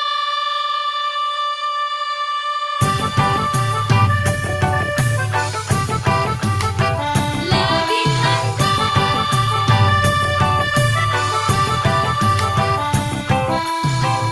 Bahatag tuyot sunog lindol bagyo. Mga kalamidad na likas sa ating mundo. Napapahamak ang buhay at kabuhayan. Kaya naman kailangan ng paghandaan. Maging handa, maging alerto. Tungkulin to ng bawat mamamayan. Kaya tara na, kilos na, lika na, tumulong tayo. Gawin na po ang karapat-dapat na maging laging handa. Tara na, kilos na, lika na, tumulong tayo. Gawin na po ang karapat-dapat na maging laging handa.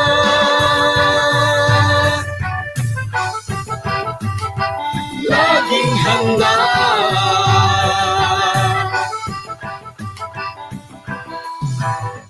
Kalamidad ay maaasahang darating. Sa di inaasahang oras, Kaya naman hindi na dapat hintayin. Unahan na habang di pa natataranta. maging handa, maging alerto. Tungkulin ko ng bawat mamamayan. Kaya tara na, kilos na, lika na, tumulong tayo. Gawin na po ang karapat-dapat na maging laging handa. Tara na, kilos na, lika na, tumulong tayo. Gawin na po ang karapat-dapat na maging laging handa. Suriin mo mabuti ang iyong kapaligiran. Saan ka ba nakatira? Diyan ba ay bumabaha? Tuwing ka magpagkain kumot pang sindi, first aid kit, mga gamit pangligtas ng buhay dapat mabitbit. At sakaling lumindol o sumabog ang duka, meron bang matagdaanan palayo sa kasawian? Panahon na ay malupit at ang hangin hagupit, mabuti na lang na tayo ay laging nakahanda. Tara na, kilos na, lika na, tumulong tayo, gawin na po ang karapat-dapat na maging laging handa. Tara na, kilos na, lika na, tumulong tayo, gawin na po ang karapat-dapat na maging laging handa.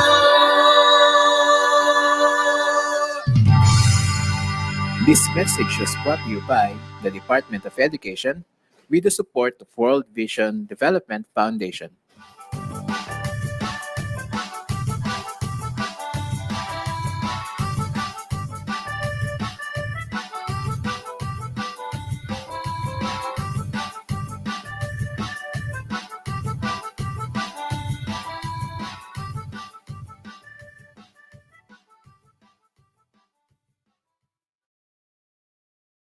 Laging handa.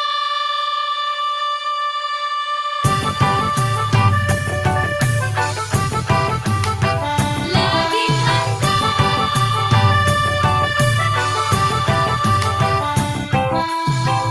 Baha, tagtuyot, sunog, lindol, bagyo, mga kalamidad na likas sa ating mundo. Napapahamak ang buhay at kabuhayan, kaya naman kailangan ng paghandaan. Maging handa, maging alerto, tungkulin to ng bawat mamamayan. Kaya tara na, kilos na, lika na, tumulong tayo, gawin na po ang karapat-dapat na maging laging handa. Tara na, kilos na, lika na, tumulong tayo, gawin na po ang karapat-dapat na maging laging handa.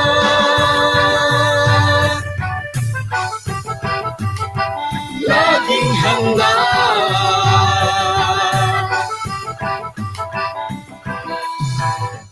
Kalamidad ay maaasahang darating, Sa di inaasahang oras, kaya naman hindi na dapat hintayin. Unahan na habang di pa natataranta. maging handa, maging alerto, tungkulin ko ng bawat mamamayan. Kaya tara na, kilos na, lika na, tumulong tayo, gawin na po ang karapat-dapat na maging laging handa. Tara na, kilos na, lika na, tumulong tayo, gawin na po ang karapat-dapat na maging laging handa. Suriin mo mabuti ang iyong kapaligiran. Saan ka ba nakatira? Diyan ba ay bumabaha? Tuwing gamot pagkain, kumot pang sindi, first aid kit, mga gamit pangligtas ng buhay dapat mabitbit. At sakaling lumindol o sumabog ang duka, meron bang matagdaanan palayo sa kasawian? Panahon na ay malupit at ang hangin hagupit, mabuti na lang na tayo ay laging nakahanda. Tara na, kilos na, lika na, tumulong tayo, gawin na po ang karapat-dapat na maging laging handa. Tara na, kilos na, lika na, tumulong tayo, gawin na po ang karapat-dapat na maging laging handa.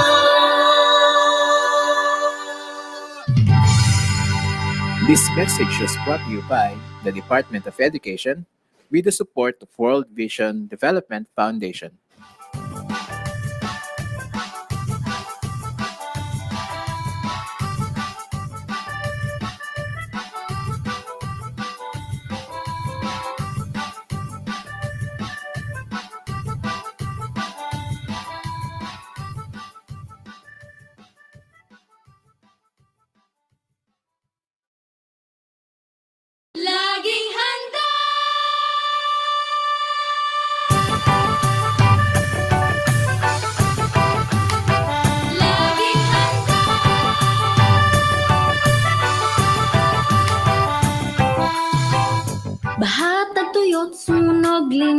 bagyo.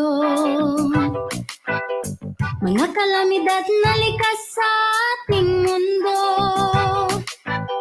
napapahamak ang buhay at kabuhayan.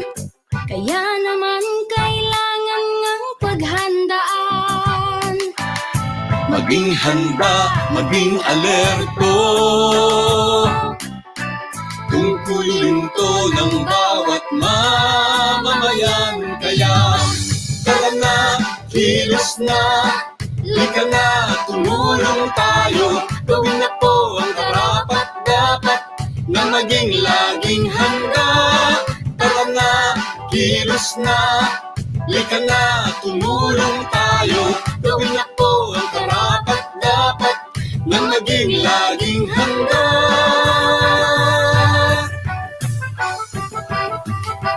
Laging handa.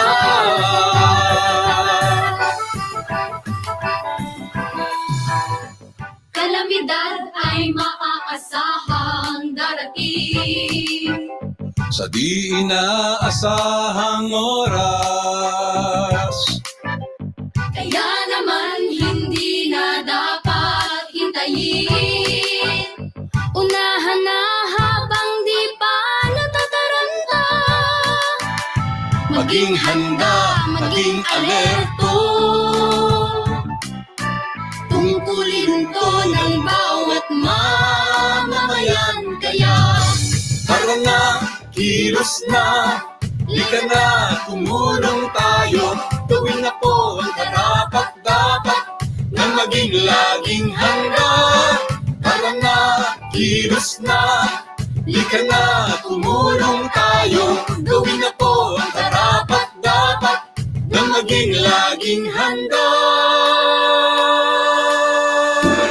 Suriin mo mabuti ang iyong kapaligiran. Saan ka ba nakatira? Diyan ba ay bumabaha? Tuwing ka magpagkain, kumot pang sindi, first aid kit, mga gamit panligtas ng buhay dapat mabitbit. At sakaling lumindol, sumabog ang duka, meron bang matagdaanan palayo sa kasawian? Panahon na ay malupit at ang hangin hagupit. Mabuti na lang na tayo ay laging nakahanda. Tara na, kilos na, lika na, tumulong tayo. Gawin na po ang karapat-dapat na maging laging handa. Tara na, kilos na, lika na, tumulong tayo. Gawin na po ang karapat-dapat na maging laging handa.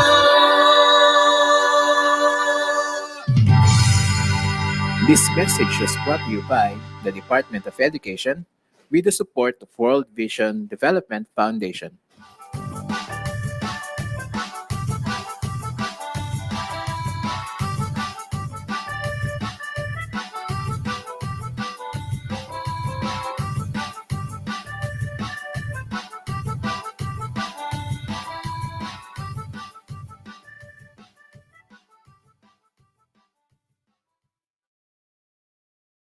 laging handa.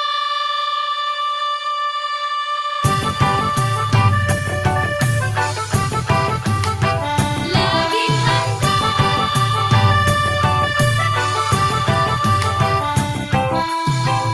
Baha, tagtuyot, sunog, lindol, bagyo. Mga kalamidad na likas sa ating mundo, napapahamak ang buhay at kabuhayan. Kaya naman kailangan ng paghandaan. Maging handa, maging alerto,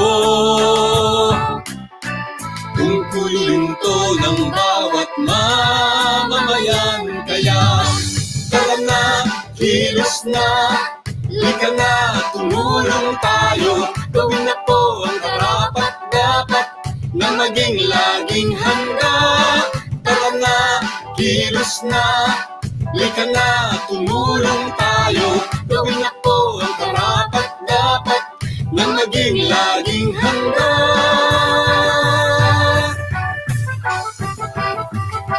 Laging handa.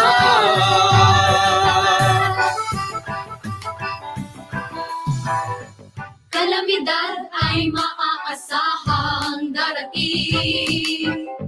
sa di inaasahang oras. Kaya naman hindi na dapat hintayin. Unahan na habang di pa natataranta. Maging handa, maging alerto. Tungkulin ko ng bawat mamamayan. Kaya Tara na, kilos na, lika na, tumulong tayo. Gawin na po ang karapat-dapat na maging laging handa. Tara na, kilos na, lika na, tumulong tayo. Gawin na po ang karapat-dapat na maging laging handa. Suriin mo mabuti ang iyong kapaligiran. Saan ka ba nakatira? Diyan ba ay bumabaha? Tuwing ka magpagkain, kumot pang sindi, first aid kit. Mga gamit panligtas ng buhay dapat mabitbit. At sakaling lumindol o sumabog ang duka, meron bang matagdaanan palayo sa kasawian? Panahon na ay malupit at ang hangin hagupit. Mabuti na lang na tayo ay laging nakahanda. Tara na, kilos na, lika na, tumulong tayo. Gawin na po ang karapat-dapat na maging laging handa. Tara na, kilos na, lika na, tumulong tayo. Gawin na po ang karapat-dapat na maging laging handa.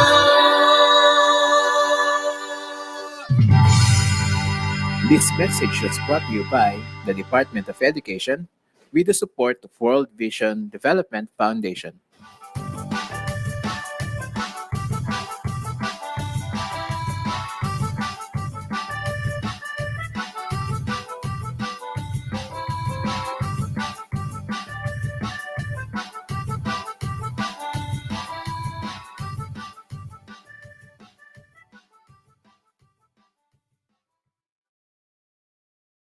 laging handa.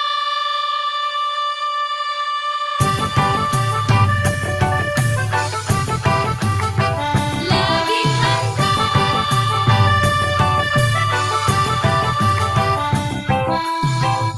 Baha, tagtuyot, sunog, lindol, bagyo. Mga kalamidad na likas sa ating mundo. Napapahamak ang buhay at kabuhayan. Kaya naman kailangan ng paghandaan. Maging handa, maging alerto.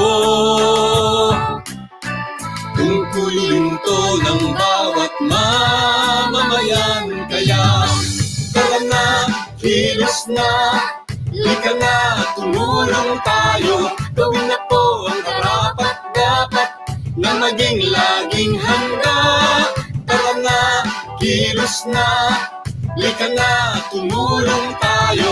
Gawin na po ang karapat-dapat na maging laging handa.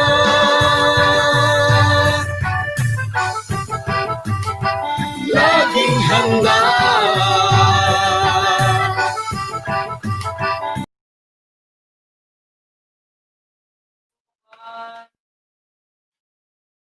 Good morning once again to all our junior high school teacher participants.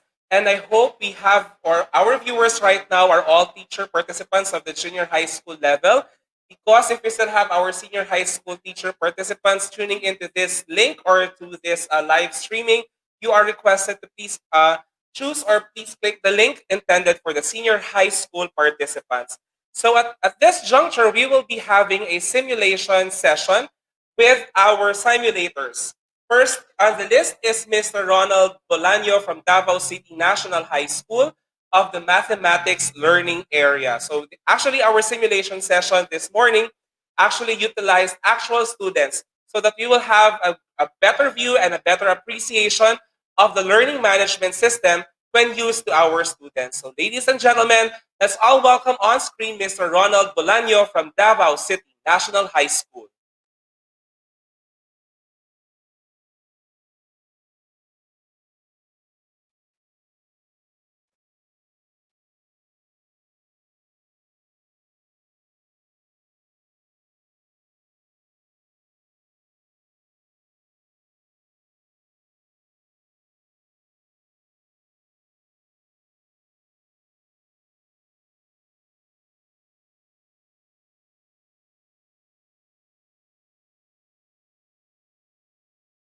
Good morning, sir. Morning, sir. Morning, sir. Bulanyo. Sir. Okay, good morning. So, Morning, sir.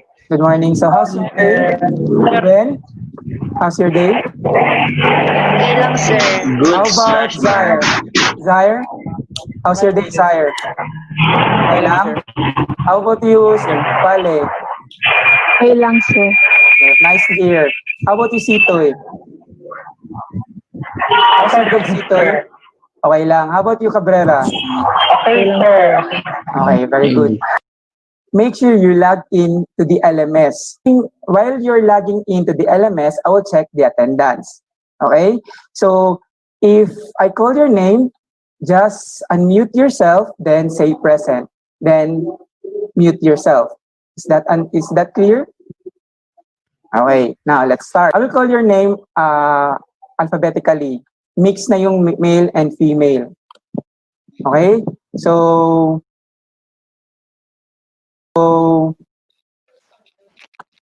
we have Almosora, Present.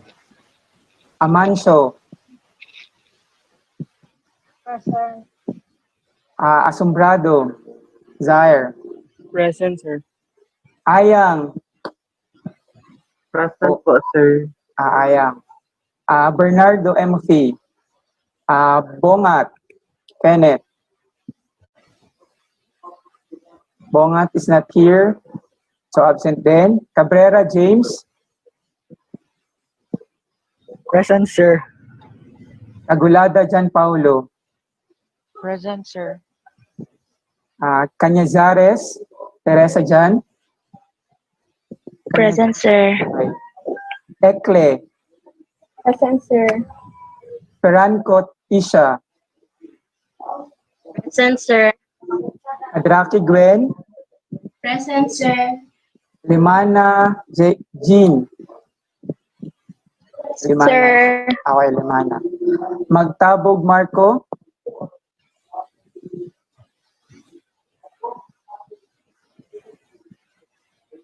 Wala, absent. Then Marilia.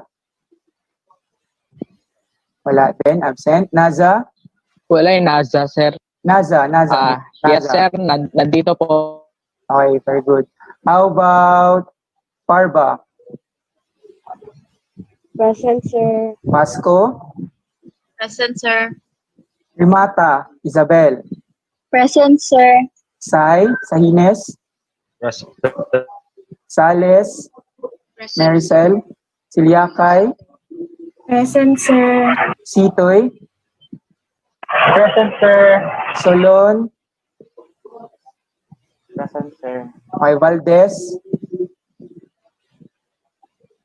Okay, Sid is there, pero parang, internet connection. How about Vale? Present, sir. Okay, now, make sure you Sir, log wala in- ko natawag, sir. Okay, Desena. Sir, wag ko natawag, sir. Present, sir. Okay, baka hindi ko kayo okay. Desena Present, sir. and Naz. Present, sir. Okay. Sir, ako po, sir. Si Mary. Ay, Stefan. Mary. Okay, Stefan. Bahaw, sir. Stefan. Bahaw. Present Okay. po.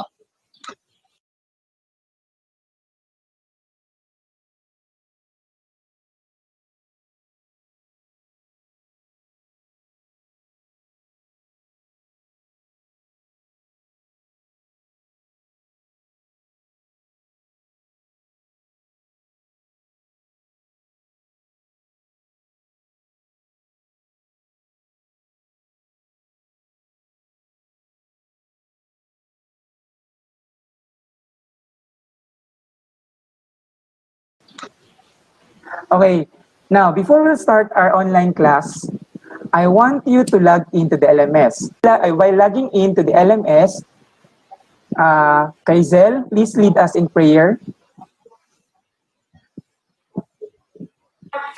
Let us pray. Our most gracious and loving Father, thank you, Lord, for this wonderful day. Thank you, Lord, for the opportunity you have given us to to try this new way of schooling today, Lord. May you bless all of us, Lord. Continue to keep us safe during this pandemic. Bless our families, our friends, our siblings, our loved ones. Thank you, Lord, for everything, for continuing to guide us and giving us blessings. We love you, Lord. In Jesus' name we pray. Amen. Okay, thank you, Kaizel. Now, I want Vale to share her screen. Vale, please share your screen. Make sure all of you are doing the same as Vale did. Okay? So, kung anong ginagawa ni Vale, dapat yun yung gagawin nyo. Okay? So, since this is the environment of LMS. To access in my course, Vale, please look for Region 11 below. Click Davao City, Vale. Okay. Next, after Davao, click Davao City. Then after that one, you need to find Cluster 1. Because I think Cluster 1 is located at page 2. Page 2, yes. Then, secondary school clusters, yeah. Click secondary school clusters. Then, choose cluster 1. Again, I will just remind you, make sure all of you are doing the same thing as Vale did, okay? Then, look for our school, which is Davao City National High School. Click Davao City National High School. Then, look for mathematics department because we'll be discussing mathematics today. And after that one, kindly look for my name, which is Ronald V. Bulaño. Click. Okay, Vale. Make sure all of you are doing the same thing as Vale did, so that this is our course, grade 8 math. Okay, kindly click access, Vale. Lower right. Yeah. Okay, this is our course. Okay, now I want to ask Cabrera. Thank you, Vale, for sharing your screen. Cabrera, please share your screen. Oh, we will wait, Cabrera. Please share your screen, Cabrera. I will just remind you, you cannot proceed to the next activity unless you're done doing the previous activity. Okay, click access, Cabrera. Okay, kindly click content standard, then read, Cabrera.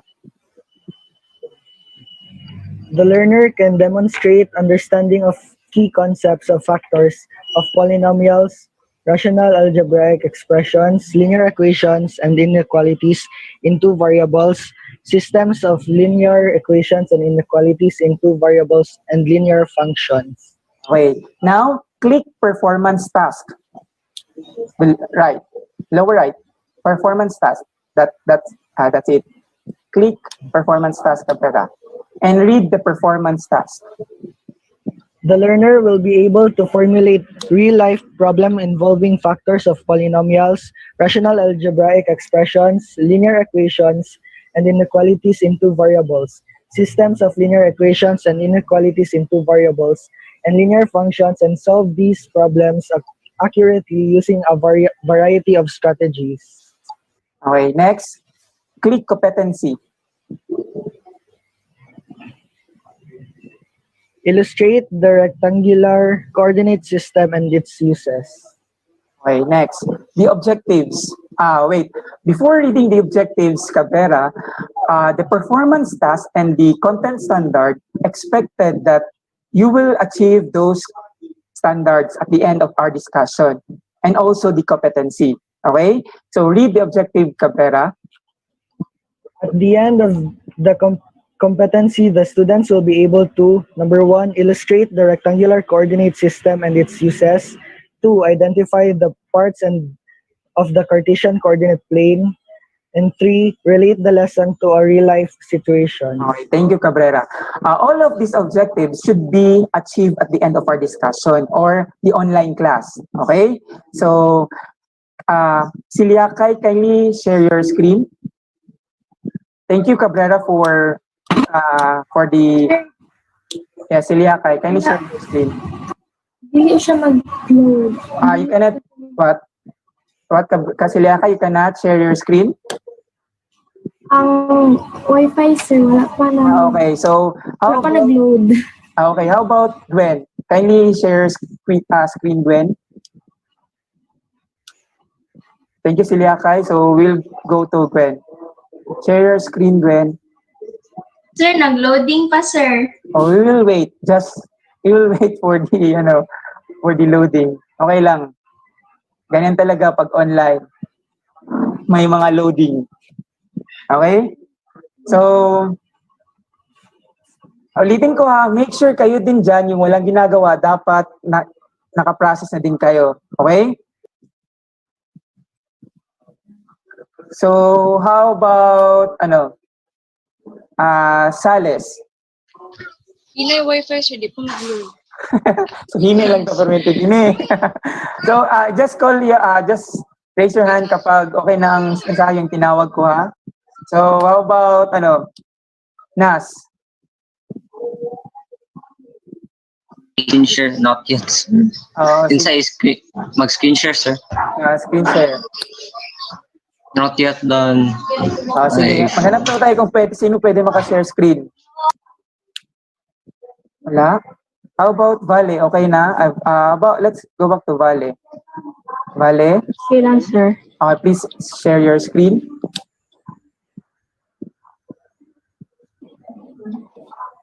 Okay, now,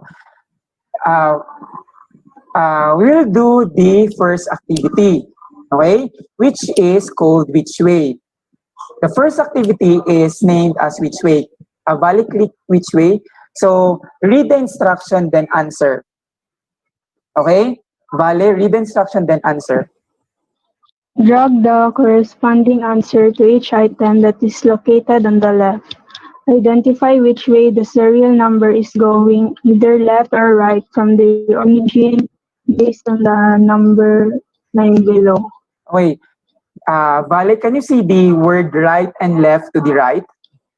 Tama? You will Yes, just, sir. what you're gonna do there is, you will just drag to each number to the left. Okay? So kindly do that one. Drag the word, then drop it to the number. Yes, drag, then drop. Okay, just continue, Vale. How about number 6?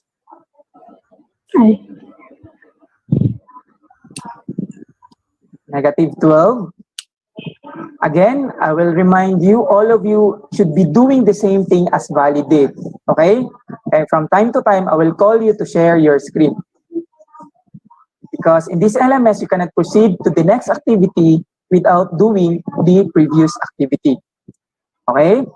So the last one would be, okay, negative 12 would be, just relax, Vale. Then negative 25. Okay. If you want to check your answer, if you've got correct, kindly click the word check. Okay? So if you're done doing the activity, please cover your screen so that I can identify if you're done doing the activity.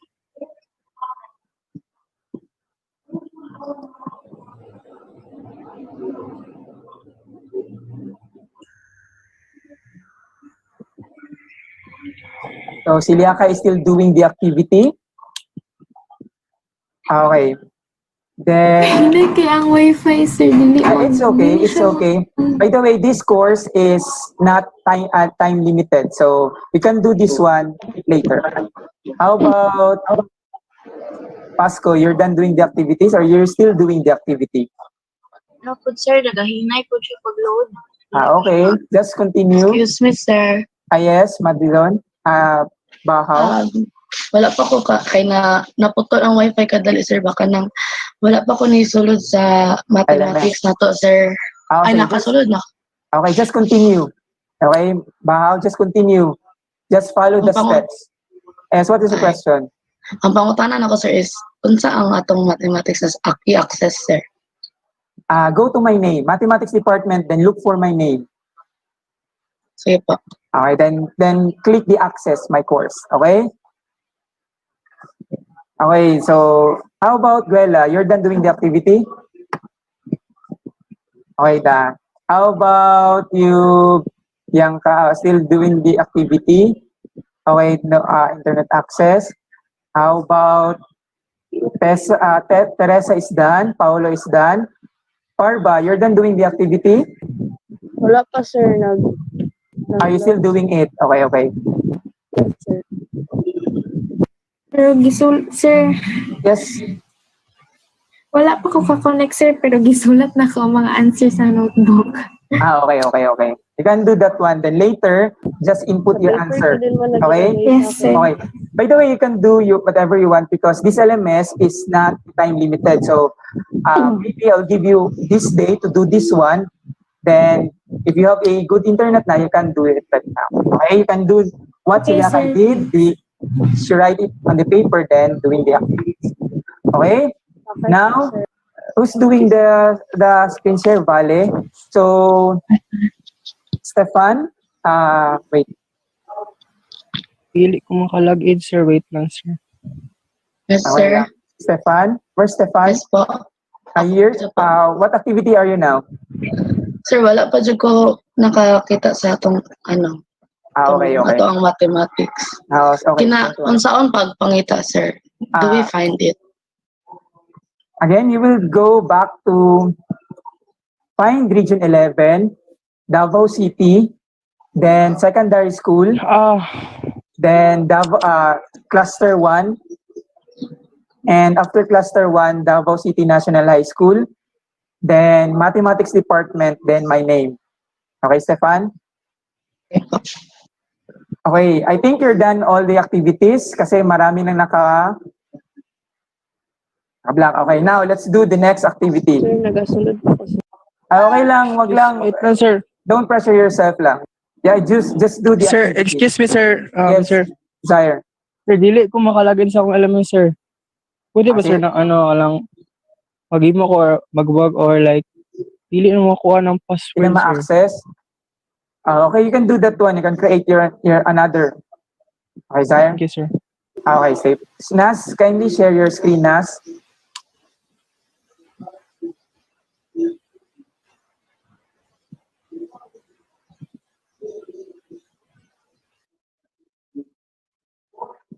The LMS, Nas. Yeah, next. Done. Go back to, I kindly click site home, Nas. My course at the left. My course, lower left. My course, that one. Then click Math 9. Yan. Now, Nas, kindly go to activity number 2. Then, in activity number 1, Nas, you should mark the right side. The square, the box, the square, that one. Listen to this. In proceeding to the next activity, you should check the previous activity before proceeding to next activity. Okay? Any question? Any question? None, sir. Okay, none. Okay, very good. Go to top 5, sir. Activity number 2, Nas. Top 5 countries. Activity number 2, sir. Yes, activity. We're done activity number 1. So read the instruction, then do the activity number 2. Aning imagine, sir. Yes, the imagine.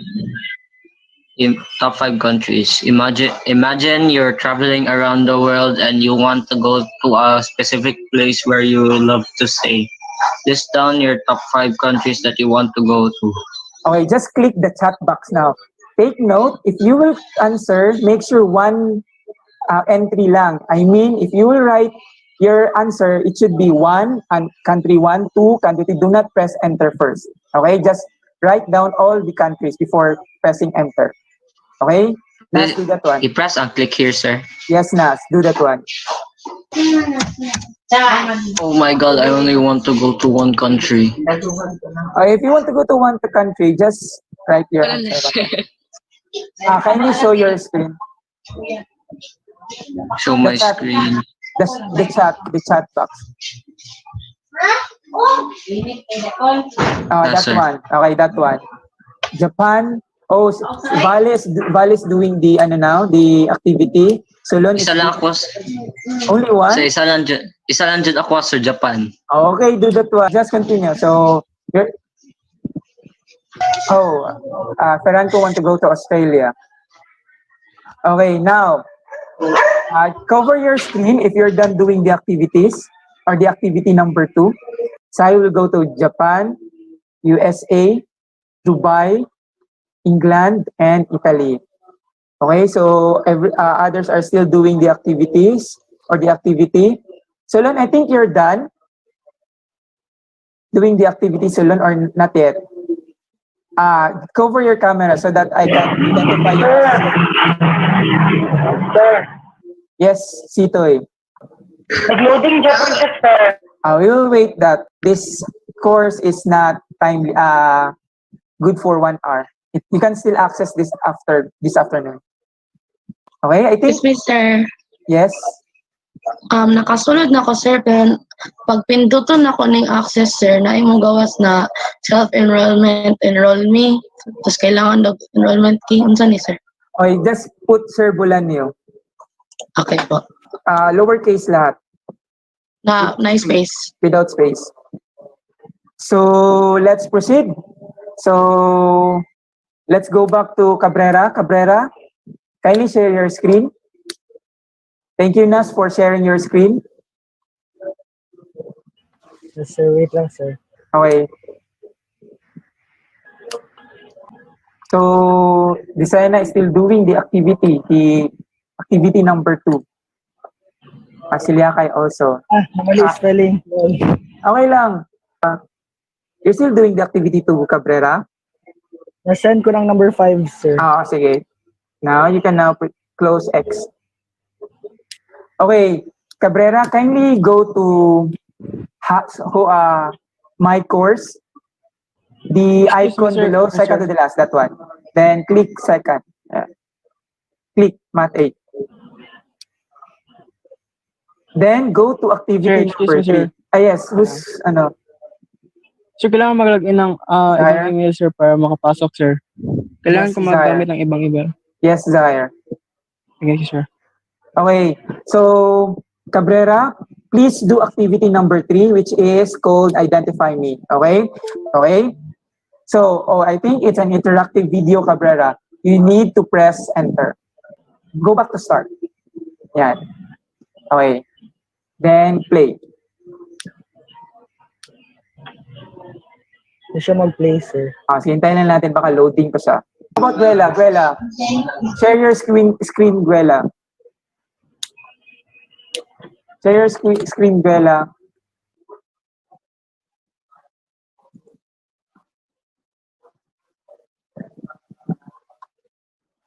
Okay, go back to start, Guela.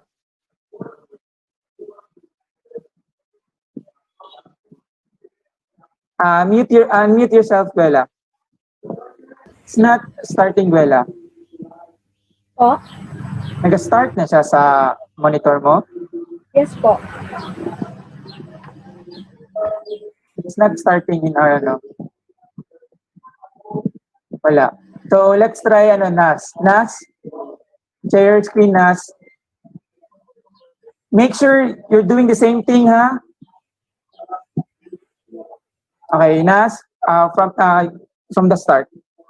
From the start, Nas. Yes. Then, play.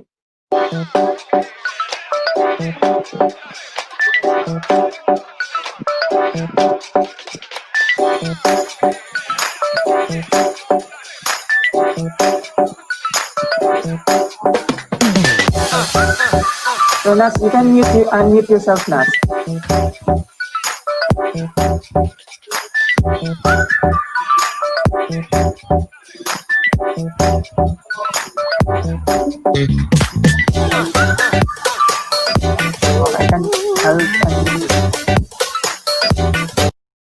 What, sir?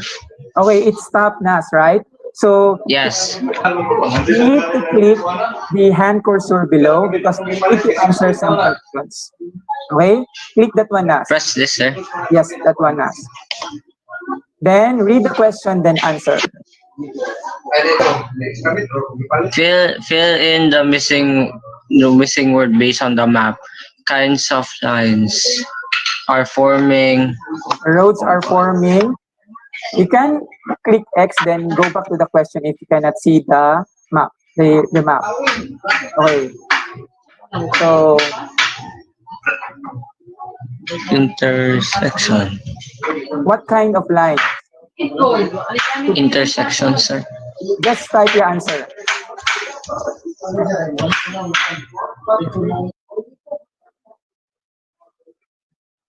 Oh, it's wrong, Nas. I think you need to complete your answer. What kind of line?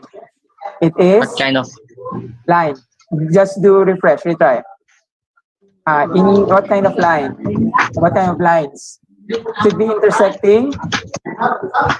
More specific. What kind of intersecting line? Oh my god. Just do that one, Nas. Just check your answer. It's still wrong. Okay, you want to show the answer? I mean, you want to click on the answer? Yes, sir. No, not that one. The I button. That one. The correct answer. Perpendicular, no. Okay, the more specific is, by the way, intersecting line is acceptable, pero the more specific is the perpendicular line. Okay, okay, it's okay, Nas. Just click the play button, Nas, to continue the video.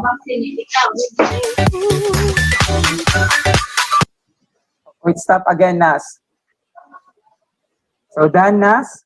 So if you're done, click that one, then click done. Okay, next. Continue. Okay. Alright, stop again. You need to answer number 3. Yeah, that one, Nas. So, read the instruction, then answer. Drag and drop. All I remember is... Wait, oh no. Oh, yes. Just drag, Nas. I'll just... And drop. Wait, oh yeah. Pero mag-stay ako na. Ha? Tanggunian, panglungsod.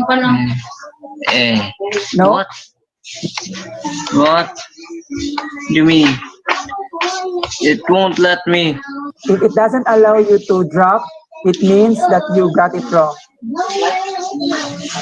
Got it wrong. If Second. Wait. Eh? Why it won't let me? maybe there are 2 establishments in one, Okay, that's it. Try to check your answer, Nas. Yay. Okay, now click continue, Nas. Then there is a summary dialogue. Kindly click that one. Then, can you read the general observation? General observation. The map was divided into four regions: upper left, upper right, lower left. Okay. Then, press, sir. Yes, press. Then click continue. Okay. Activity number 3. Nas, kindly go to my course, then to the home page, Math 8. That one. And how about Kagulada? Your internet is okay? Your internet is okay? Yes, sir. Kagulada, share your screen. Paulo. Okay. Now, we're done in activity number 1, activity number 2, and activity number 3. Okay, now we will proceed to the discussion. Okay? The discussion is a video. Are you ready? Now, consider this. We have these 2 number lines. And if one of these number lines will be placed horizontally and the other one will be placed vertically, these 2 number lines will intersect at both zeros, and they will form a perpendicular lines. Oh, Kagulada, it's stop. I think so. Read the instruction, then answer. Fill in the missing word. There are blank divisions in the figure.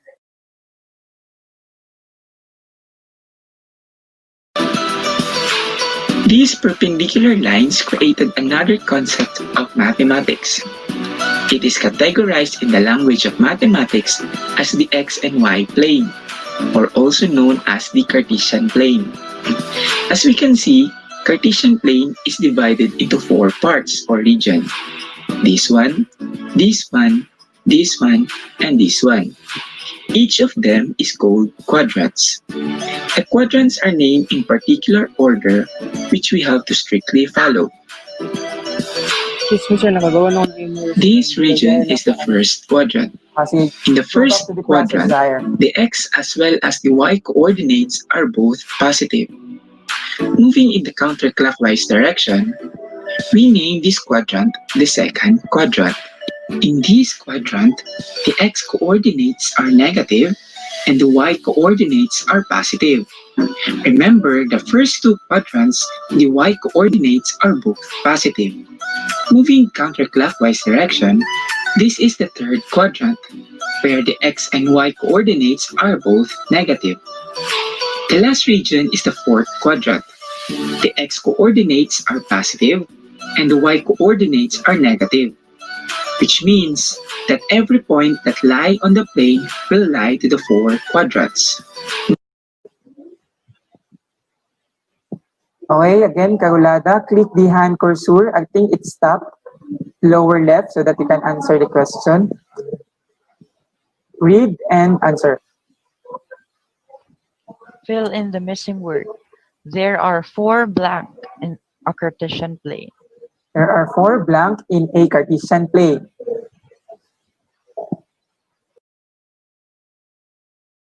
Now, let us plot a point on the plane and determine what quadrant they lie. For an instance, point A. This point lies on the second quadrant, so we can categorize that point A is in the second quadrant. We have another point B here, which lies on the first quadrant. We can categorize point B is in the first quadrant.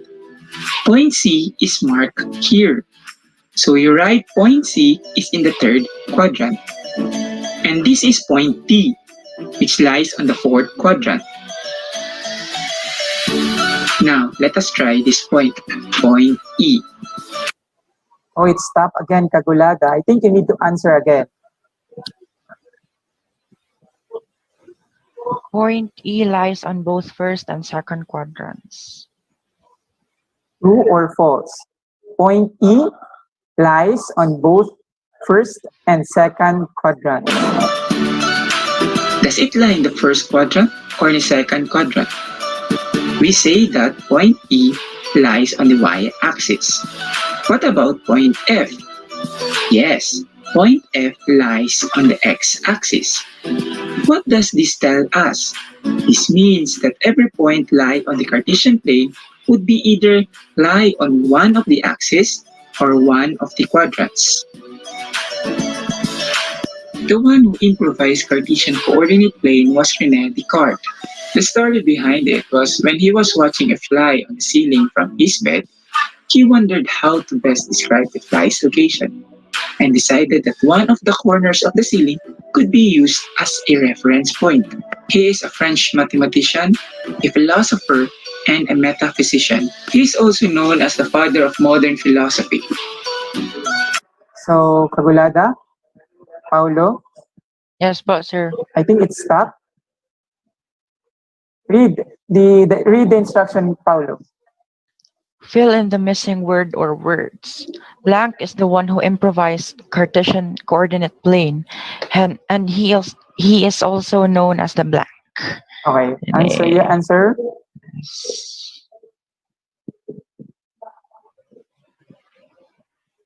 And he is also known as the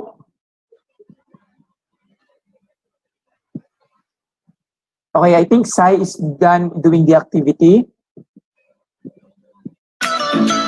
And that's it.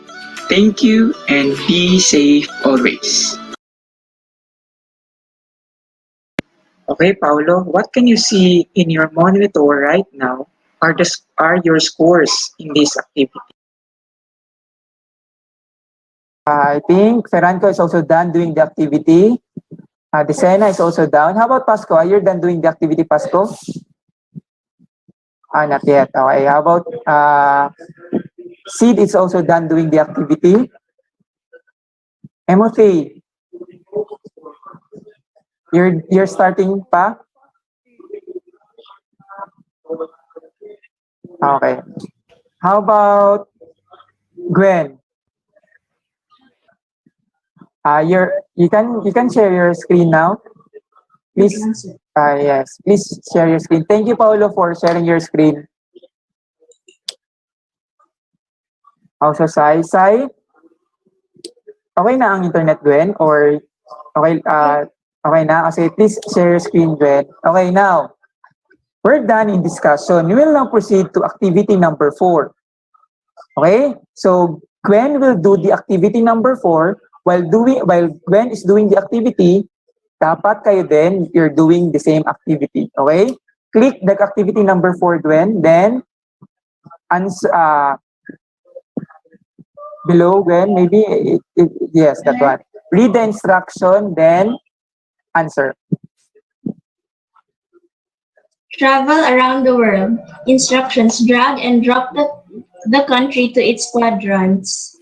Okay. Drag and drop.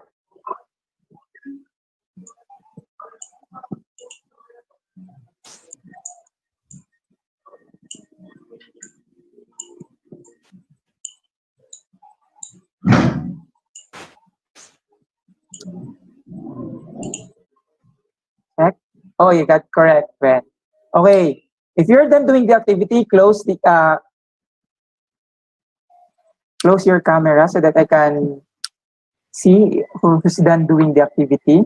So Guela is done. Sai is done doing the activity. Guela is also doing the activity. Done doing the activity. Mary, Desena is done also. Brian Steve is also done. And how about the others? Okay. James is still doing the activity. Paulo, you're done doing the activity? Oh, you're done doing the activity. Okay, now let's proceed. Sai, thank you. Thank you, Gwen. Sai, kindly share your screen. Then go back to my course and Math 8.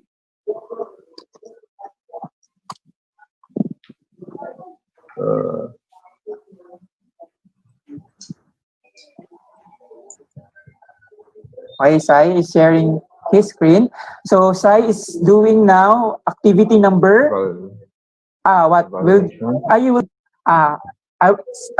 not allow Sai to share his screen. Baka makita yung sagot. Okay? In this evaluation, I will just share my screen so that no one can pick the answer of Sai. So while sharing my screen, I want you to do the evaluation. If you're done, again, you need to close your camera so that I can identify kung sino na yung tapos. Okay? I do that one. Do I stop the share or no? Stop the sharing, Sai. Okay.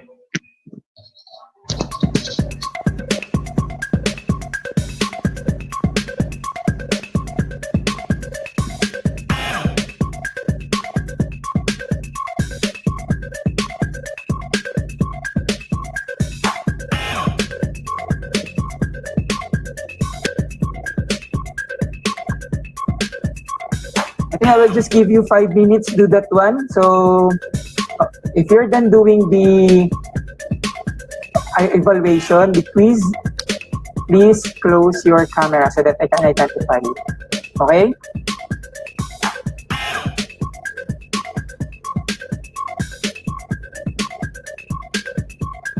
Sir, pag human, sir, please ito na submit. Yes. Submit all and finish. Submit all and finish. Click submit all and finish. Yes. Oh, I think Nas is done. Sales is also done doing the evaluation. Stefan is also done. Duela is also done.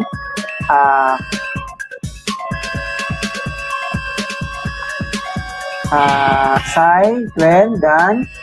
Ayang is also done doing the evaluation. So, Tisena is also done doing the evaluation.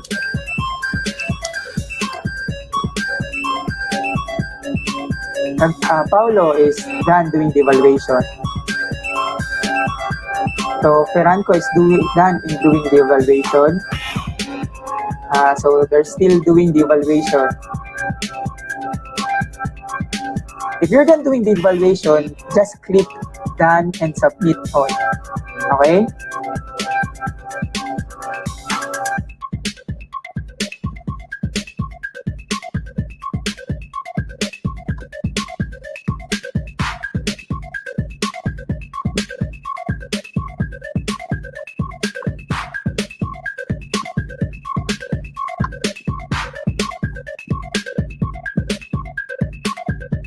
We'll wait for the others.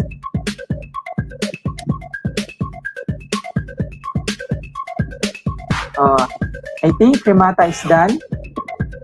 Sir, excuse me, sir. Yes. Paulo? May I get my charger real quick lang po, sir? Sige. You can do that one.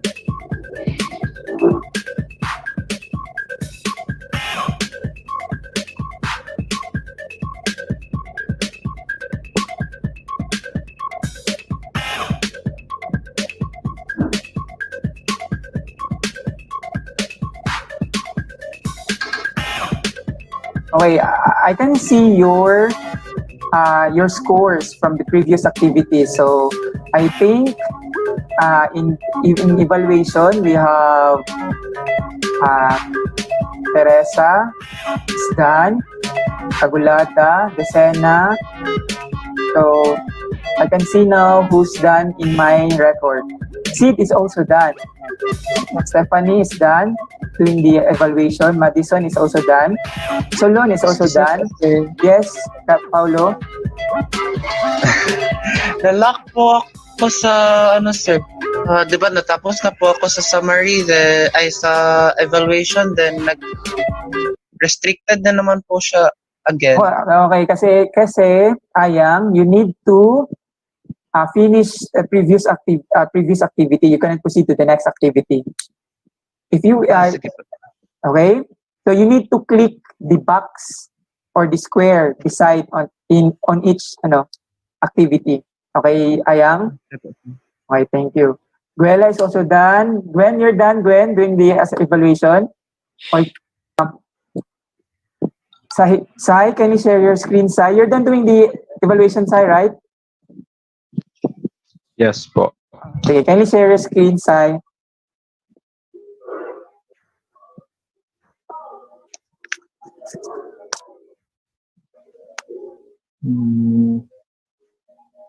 Or I will stop my share screen so that you can. Okay. Now, we're done all of the activities, the discussion, and the post-activity. And we're done in evaluation. So we will now proceed to assignment. Sai will read the assignment. If you have any questions or clarification about the assignment, ask immediately so that I can address. Okay? So Sai, kindly click locate me and read the assignment. In a long bond paper, you will create a map of your house and put it in a Cartesian plane and identify an establishment such as and identify what quadrant it belongs. Submit your assignment to... I read it completely, Sai. Submit your assignment to my email, ronald.bolaño001@deped.gov.ph or ronaldbolaño.rb@gmail.com. Deadline is at Friday, August 7, 2020. Okay. Below, Sai, what we call that one side, that is what... The criteria. Yes, the criteria are what we call rubrics. The criteria are what we call rubrics, okay? So in that assignment has 15 points, okay? So the rubrics is there. So is there any question about the assignment? No, sir. Nagawag na X. How about the others? Is there you have any question? Ana X. None so far. Any question about the assignment? When po i-process, sir? Nakalagay po doon ito. Sa assignment, nakalagay when ang deadline. Okay? So, Overdue po. po? Ano, nakalagay po July 27. No, it's August 7, 2020. Ay, okay po. Okay. There's no question about the activity? Okay? So, since we started this one with a prayer, and we will end this one with a prayer. Okay? But before we will have a closing prayer, may I request Desena to lead us in prayer? Thank you, Sai. Thank you, Sai, for sharing your screen. Desena, please lead us in prayer. Yes, sir. Okay. Let us pray. Start na, sir. Yes. Do the start na sila na. Dear God, thank you, Lord, for this wonderful day. Thank you, Lord, for this opportunity that we have successfully tackled our class for today, Lord. Thank you, Lord, for everything. Thank you, Lord, for the blessing guidance. Thank you, Lord, for giving us the knowledge and the wisdom. Thank you for giving us this opportunity, Lord. Thank you, Lord, for everything that you have given us, for your love, your grace, and mercy. We love you, Lord. In Jesus' name we pray. Amen. Amen. Okay, thank you.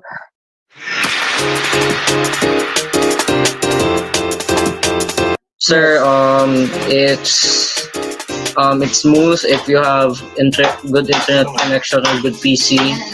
But my only problem there is the login. It takes too long for me. Overall, it's good. Sir, for me, sir, based ako ang nagtanong, sir, is it's very, okay lang man siya, sir, makasabot ko, sir. And then, pareha, just like ours, we have fast internet connection, so it's very okay. The only problem is the surrounding, marami masyadong noises, and also the LP, pati sa pag-answer, sir, kayo mag-loading siya, maura man siya, sir. Kini, sir. Kanang lisod what? Lisod kayo siya, sir, pag cellphone imong gamit. Kay pag katong sa computer ninyo kanang computer imong gamit kanang murag lang ka click sa kilid kanang pwede katong sa my courses dapet yang sa cellphone man god kay mo balik pa sa home then balik ka sa Davao City Region 11 then katong individual loading ato sir dugay kaayo promise mga 1 minute every kotahay pinduton ang Region 11 then 1 minute then Davao City na sa then 1 minute then ato siya sir then ang okay lang siya sir makasabot man ka sir ang issue lang nako sir kay unsa dugay kayo yang loading lag kayo akong cellphone. Sige sir, so karon sir is experience na ko sir is naglisod ko at first kay ang akong nakit-answer is itong mga grade 4 math, 3 math. So, naglisod ko ato siya at first, sir. Pero, ang akong natunan is, sir is dapat maminaw ta sa instructions, sa steps para makasunod siya. And okay lang siya, sir. Lingaw siya, sir. Fun siya, sir. Okay. Tapos, okay na, sir, pag nice yung internet, sir. Sir, yung experience ko po kay parang much easier than expected kasi akala ko parang mag-game daming ma-issue pero dito sa bedroom man ako wala siya ng distractions sa internet ko okay lang pero problema lang ang delay po sa laptop kasi performance ko din siya ng ganda pero all in all okay lang po ang experience. Issue lang para sa po kasi ang internet connection, okay naman din. Hindi na kayo kumadistract na yun sa surroundings. Pero ang internet naman din. Sir, overall po, sir, wala naman akong problem, sir. Sometimes nag-pop up naman yung sir, like, the Wi-Fi is The Wi-Fi is unstable daw, sir. Okay. Then, And distraction, sir. So far, sir, fun man siya, sir, pero struggle lang because of the internet connection. And then, sir, kanang much better siya gamay sa school kay wala kay seatmate, wala yung magsamok-samok, wala yung magchika. Lingaw man siya, sir, pero hinay na din ang wifi, so murag madelay po sa sir ba activities, pero okay lang man sir. Tulad ng sabi mo kanina, okay lang kung kami lang din yung magawa. Tapos ako lang man din mag-isa, sir, wala kay kauban, sir. For me, sir, hinay ang internet, then ang distraction po sa surroundings, sir. Para sa ako, sir, kay mas convenient siya para sa amo, sir, kay knowledgeable naman good mi sa technology, sir, so mas dali lang siya.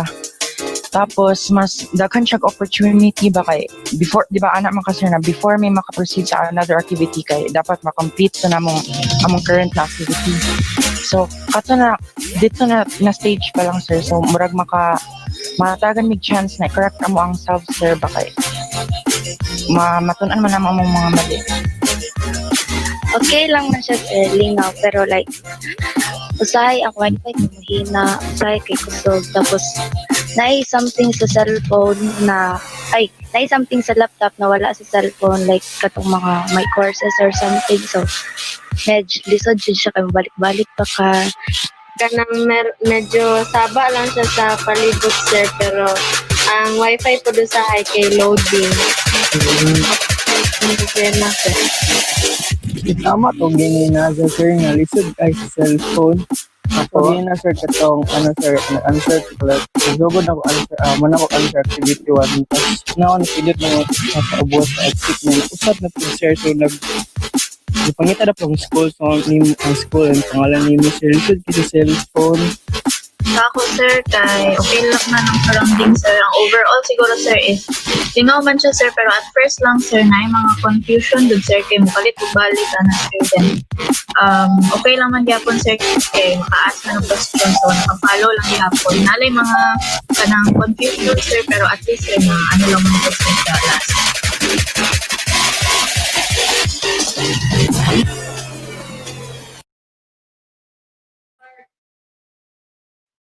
Okay, there you have it. Daghan kayong salamat kay Mr. Ronald Bolaño from Davao City National High School for that simulation. Now, you actually have observed 2 possible scenarios for that simulation. Pwede mahimong online synchronous class manipulating the learning management system, but it can also be a learner self-paced na strategy or modality wherein students will be the one to manipulate the learning management system themselves.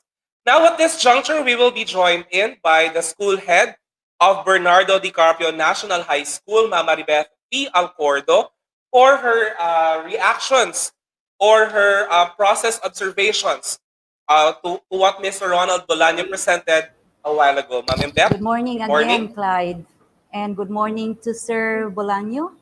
Is he online already?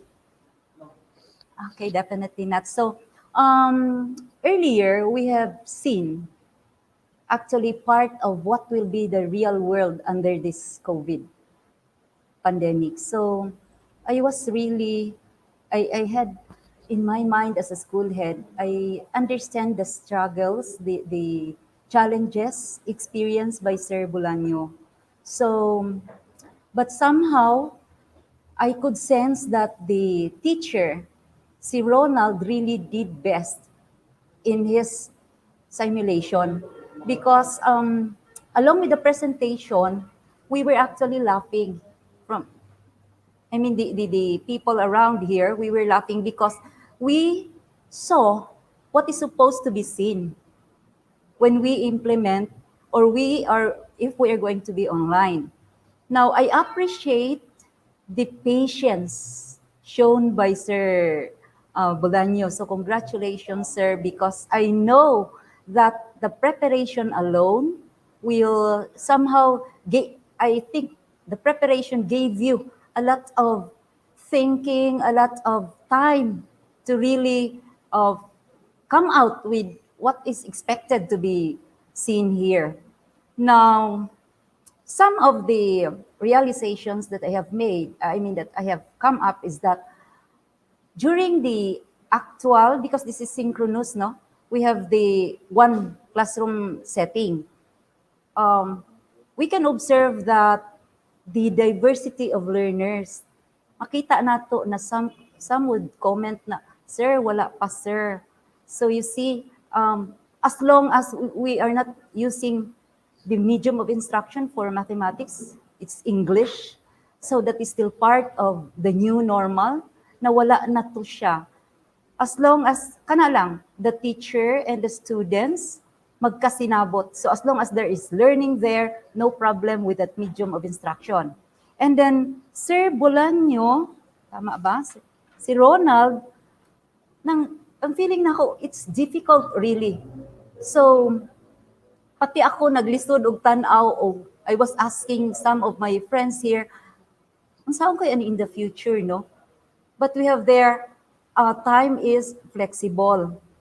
So there can be the arrangement of time because a student for grade 9, tama ba, grade 9 to 12 will just be exposed for 4 hours a day. Now, appreciative kayo ko sa patience being shown. And then, what are the, yung talagang nakikita natin, na-observe natin earlier. In fact, we have received comments here from comments box. No, we have someone commented, wala na. So those are things, this is just natural. So parang it's a matter of accepting kung ano dapat ngayon. And then, yung mga bata, good for Sir Ronald because he included part of his presentation sa last part, yung experience, personal experience ng mga bata. So I know that these experiences will be the same experiences that other students will undergo. So, yun pa rin. Someone commented na it will take time, kay mag-check pa og attendance. Yes, because that is part of our job, na mag-check yun og attendance. And then someone also, student, he said na, oh no, oh God. So makita ni mo OMG. So the expressions of natural yun sila nga mga bata. So I understand the difficulty, the struggle nga na experience ni Sir Bolaño. So what else? Okay. Yun lang, I appreciate I would say that the patience shown by Sir Ronald is unbelievably impressive. Murag, if only we can imagine that all the teachers would be manifesting the same value of patience and everything, I think we can still make it. Kaysa naman wala tayo gibuhat. So part of our learning continuity plan is maulang jud ni siya, laban lang yun. So I know this is going to be difficult to the mathematics teacher kay medyo lisod man yun siya, but then this is part of our struggle. So we are here because we are committed. We are bound to do our responsibilities and duties as mentors, especially in mathematics subjects. So congratulations to Sir Ronald for a job well done. I am with you. I appreciate all the things that you have done. Thank you so much, sir, for sharing your expertise, the skills, and everything. Sharing a part of yourself, being a dedicated and a committed teacher. Thank you so much. All right, daghang salamat Ma'am Maribeth P. Alfordo for your meaningful insights to the simulation of Mr. Ronald Bolaño of Davao City National High School. We also received a comment earlier na naa daw ulay simulation in other learning areas. So don't worry because in the coming sessions, we will have more simulations tracing all or most of the learning areas we have. So, usap po siguro no, in relation sa giingon ni Ma'am Alfordo earlier, but according to Ma'am Anne Tencio, all we need to is to give it a try and embrace this new normal way of teaching. Kay Nana magsasabi no? So, nice daw kayo presentation ni Sir, and of course, sana all, and virtual culture then. So, thank you, Ma'am Anne, for your comments. Laban lang po talaga tayo. Now, at this juncture, I believe we are ready for another simulation, this time for the science learning area. Okay, so again, thank you very much, Ma'am Eduardo, for your input insight for our simulator for math learning area from Davao City National High School, Mr. Ronald Bolaño. Okay, so at this juncture, we are ready for another learning area for the junior high school. This time from F. Bangoy National High School, the simulation of Ma'am Gritchel Librado. Please take a look at this video. Good morning, teachers. Today, I'm going to share to you a simulation of science online class using LMS and Google Meet. So first, we have to log in to access the LMS platform using our username and password, and then click login. And while waiting for the LMS, we also have to go to googlemeet.com. And then from there, we're going to click new meeting and then get a meeting link to share to our students. So copy that link and then we're going to share this link here to our student. For my online class, science class, so this is my course, content course in the LMS. So this will be the lesson and the activities that will be given to my students today for today's discussion. Okay, so my students or my participants are already enrolled in the LMS. So these students, enrolled students here, are expected to be with us today. Okay, before we start, please make sure you already logged in your LMS account and then subscribe to our Q&A forum, okay? Okay, so while waiting for the others, I'll be checking the online students first. Okay.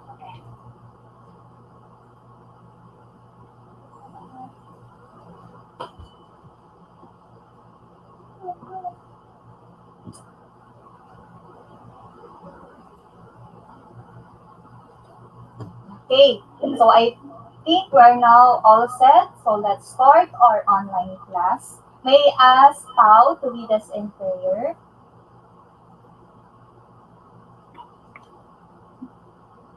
Yeah, ma'am.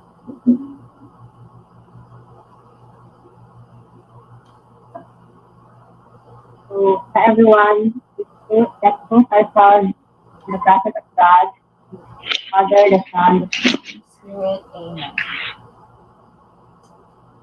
yun ang mga Panginoon. Salamat po kami sa pagmamahal at suporta na ibigay sa ating araw-araw.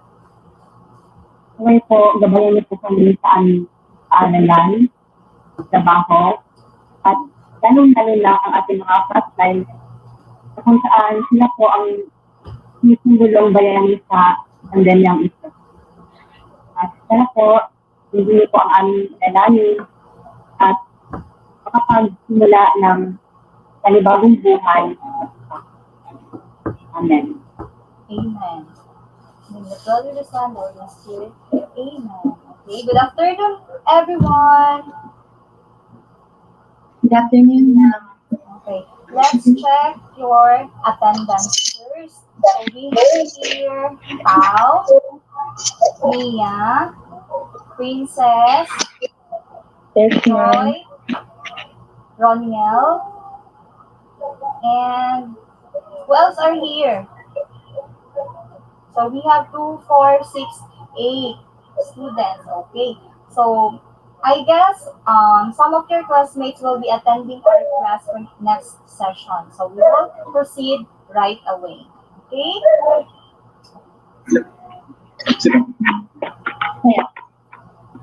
So kindly, if you turn on to our LMS class, so we have here, we are already in our day 2 of our week 1 lesson. So for today, we will be discussing a new topic and we will have 4 to 5 activities. Are you all excited? Okay. Good to hear that you are all excited. So let's start. So for us to start, I'll be needing you to access our activity number 1. So our activity number 1 will be all about our lesson yesterday. Okay, so it's part of our review or your review of our lesson yesterday. So kindly download the interactive PowerPoint presentation and then complete the activity within 5 minutes. Okay, so your 5 minutes starts now.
Okay, are you done with activity number 1? Okay. Do you have any questions?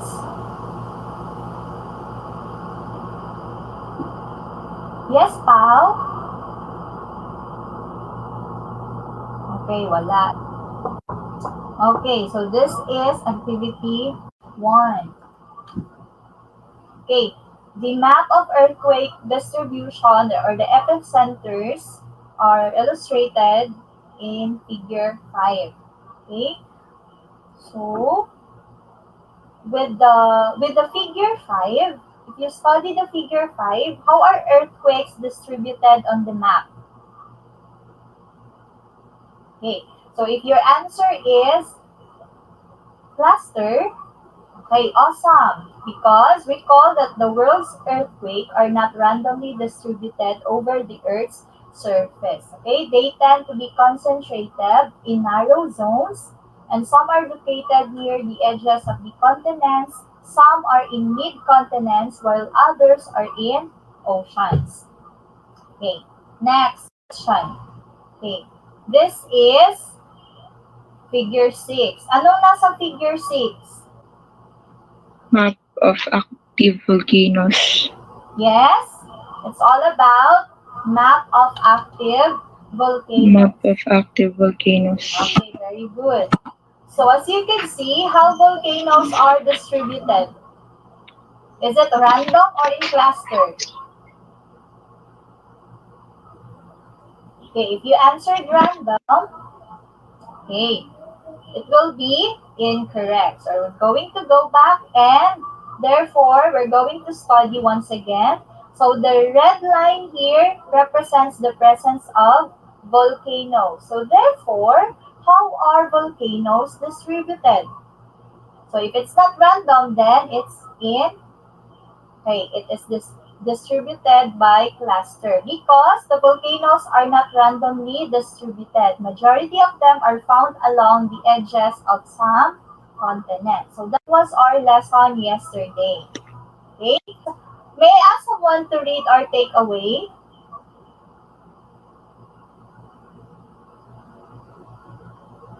Hello? Sige, who wants to read our lesson takeaway yesterday? May I ask Mia? Okay, yes, Mia. Takeaway: earthquake epicenters and volcanoes are both situated at the same locations. And mountain ranges are found in places where volcanoes and/or earthquakes epicenters are also located. Very good. Thank you, Mia. So we already know that the earthquake epicenters, volcanoes, and mountain ranges are all located somehow on the same locations. But wait, why do mountain ranges are found where earthquake epicenters and volcanoes are also located? So we are going to find out the answer to this question as we go along in our discussion. Okay, are you ready? Are you ready? Yes, ma'am. So our lesson for today will be all about the types of plate boundaries. Okay, so this topic is still part of the content content, which is you are all expected to demonstrate understanding of. May I ask Mozart to read the contents report?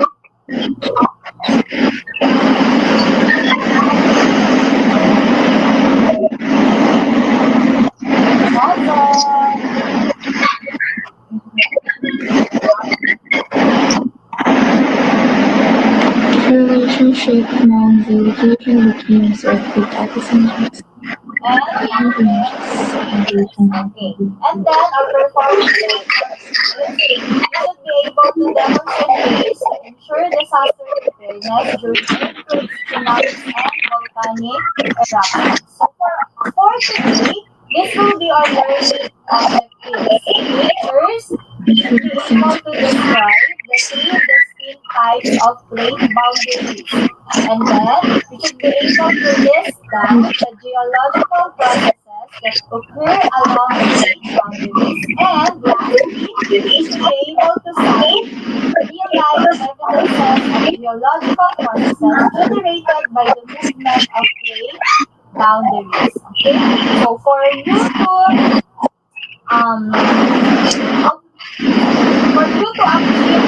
objective, I'll be asking you to proceed to our activity number 2. So for our activity number 2,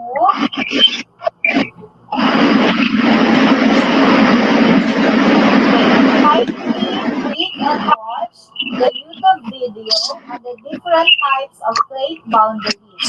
And then after watching the video, please proceed to the next activity, which is activity number 3, wherein you should answer the plate boundary missing words in the class. Okay? Do you have any questions? So far. I'll give you 15 minutes to complete activity number 2 and number 3.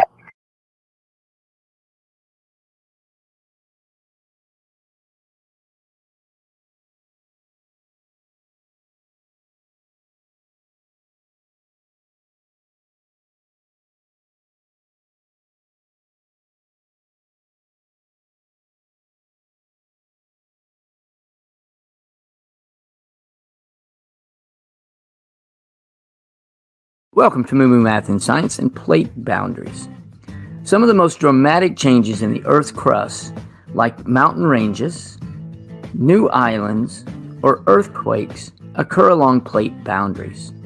There are 3 types of plate boundaries: divergent boundaries, convergent boundaries, and transform boundaries. Convergent boundaries occur when two plates collide. There are three major types. First is continental to continental.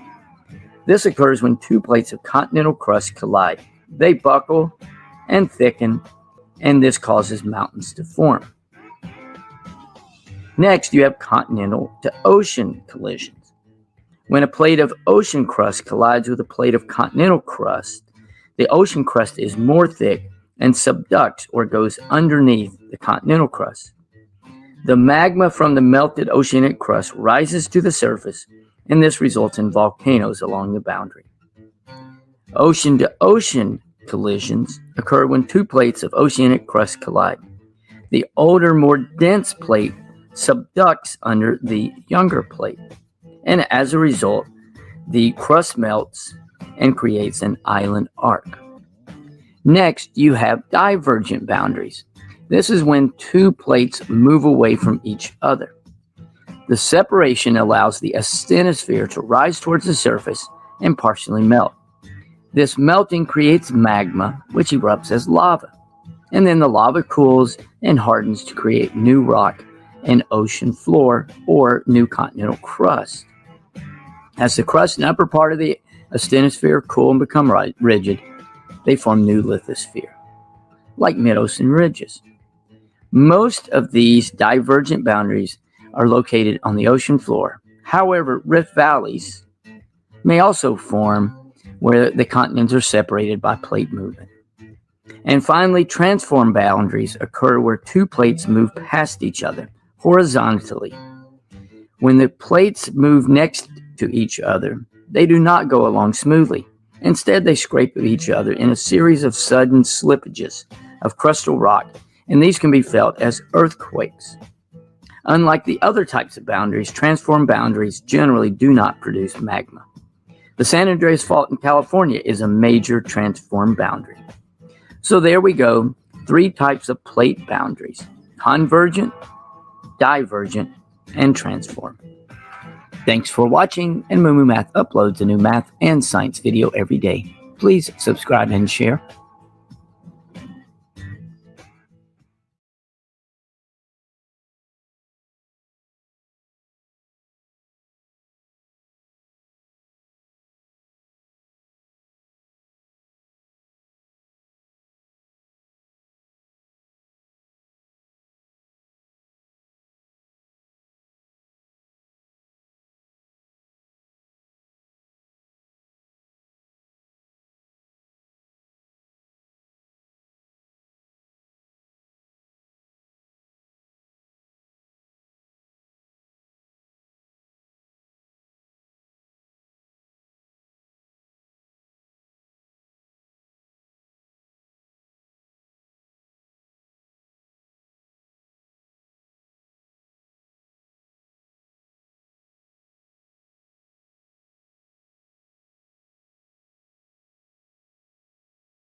Okay, now I think you are all done with activity 2. 2 or 3?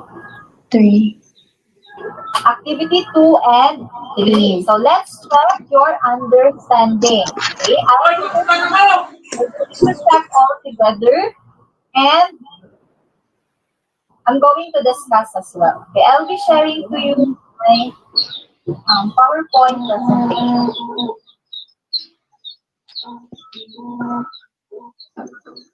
So based on the video, there are 3 distinct types of plate boundaries, right?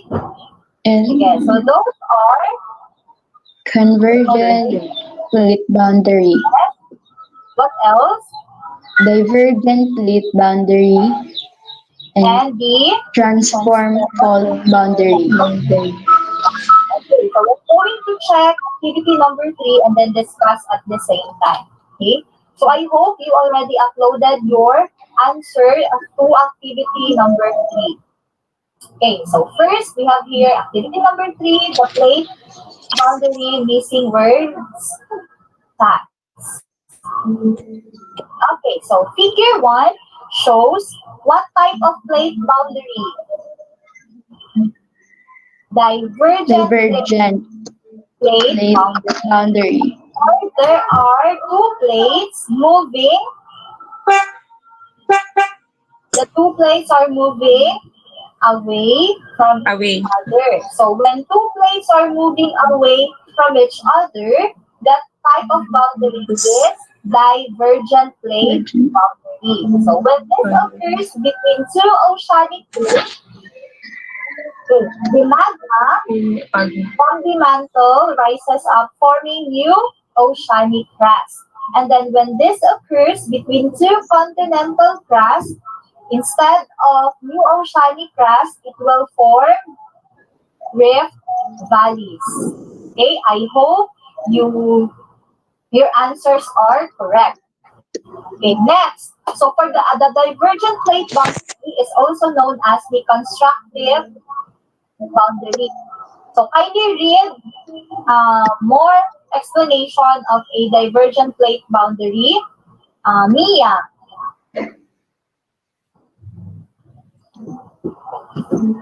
Mia.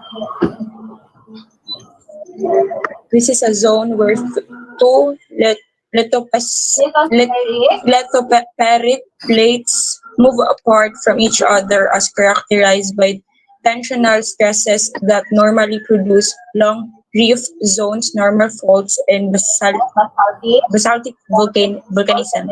Okay, so always remember that if the 2 plates are moving away from each other, that type of plate boundary is known as Divergent plate boundary. Okay, so they're moving away. Naghihiwalay. So kapag naghiwalay, that is divergent plate boundary. Okay? Sige. So if the divergent plate boundary is moving, it will form rift valleys, normal faults. It will also trigger basaltic volcanism and, of course, the formation of new oceanic crust or mid. Okay. So this is an example of a rift valley. This is the East African Rift Valley. So as you can see, what happened to the mountain?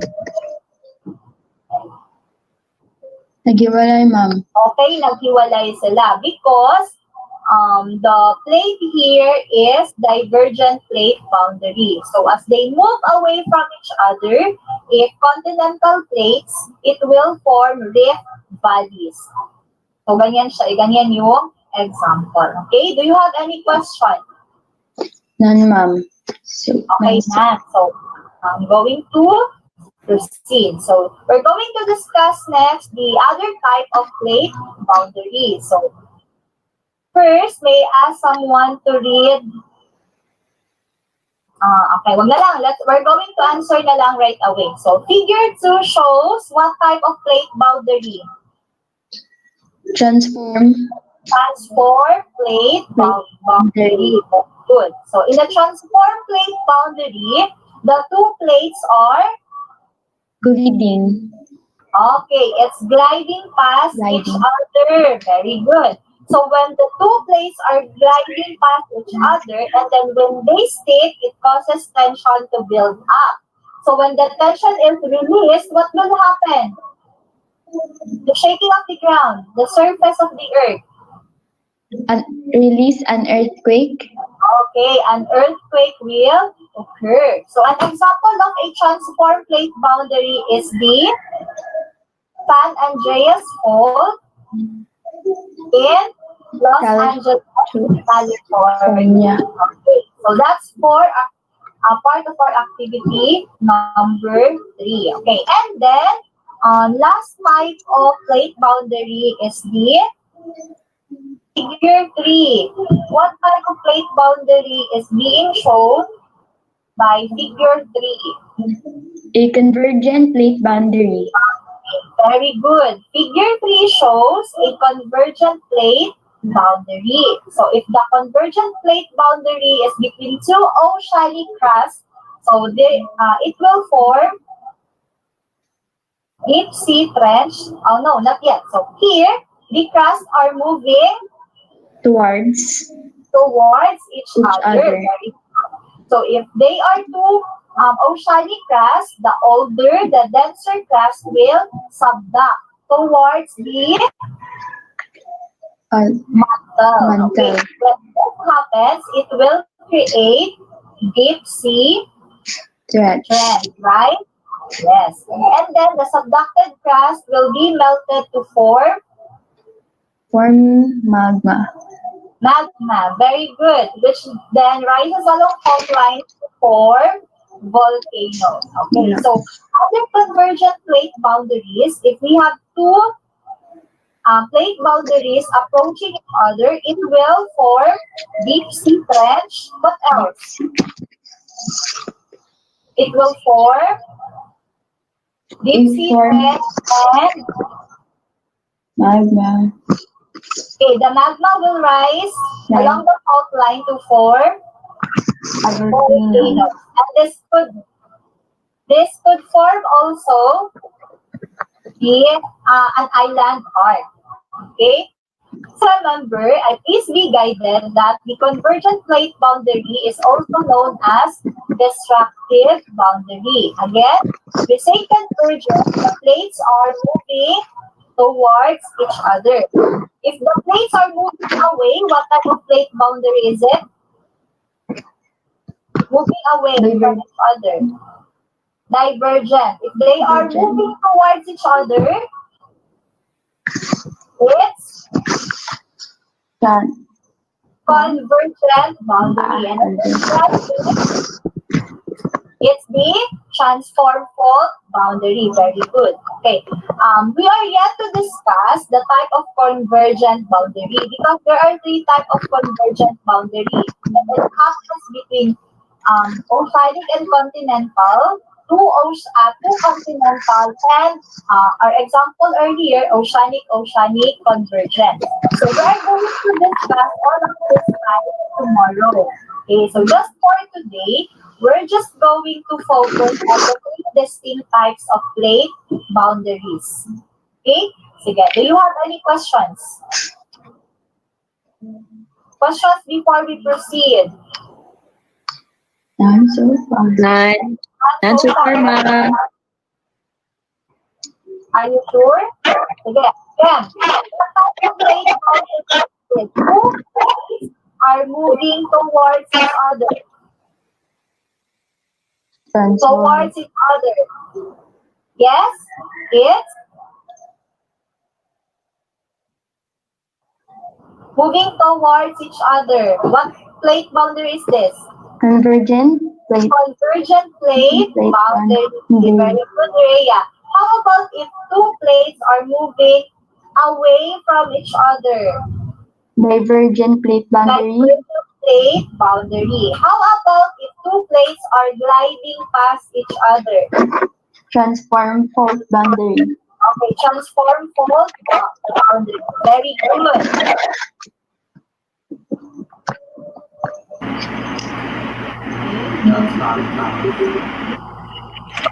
Okay, so for activity number 4, we have here the formation of Philippine Archipelago.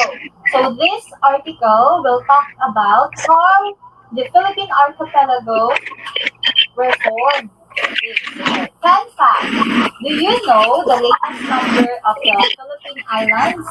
Okay, at present, Philippine Archipelago is now composed of 7,641 islands. Okay. So, based sa article, I'll be asking you to read the article for you to know how plate boundaries contributed to the formation of those islands. Okay? So, formation of the Philippine Archipelago. Can you read, Rhea? An article about how the Philippine Archipelago were formed. Okay, sige. Go, Rhea. The formation of the original island arcs is believed to have occurred millions of years ago at the southern part of the Philippine Sea Plate.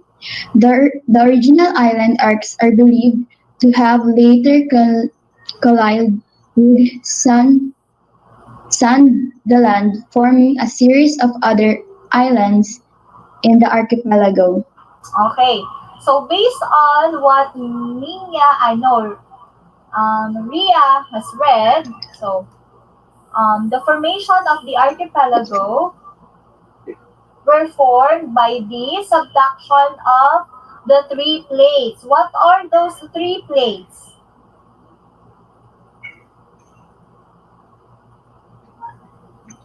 The Eurasian Plate, Philippine Plate, the Philippine Sea Plate, Philippine Sea Plate, ano yung isa? Indo-Australian Plate. Okay, the Indo-Australian Plate. So with the collision of these 3 plates formed the Philippine Archipelago. So it was believed to have occurred millions of years ago.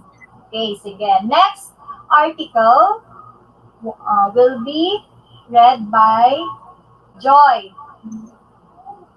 Okay, so we're looking at evidences of the movement of the plate boundaries.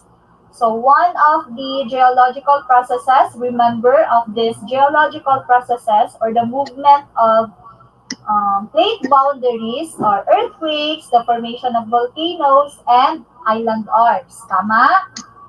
Okay. So let's see if there really is a thing as those what I've mentioned. So we're going to read now the second article. And this will be given to us by, will be read to us by Mia. Kindly read this one for us.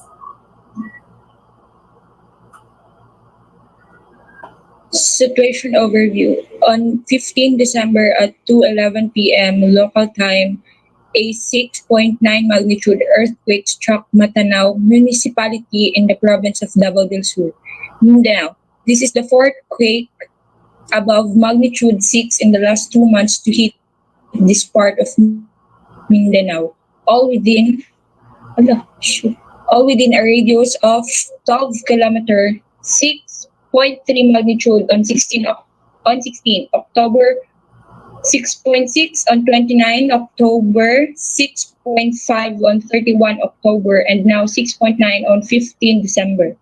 The October earthquakes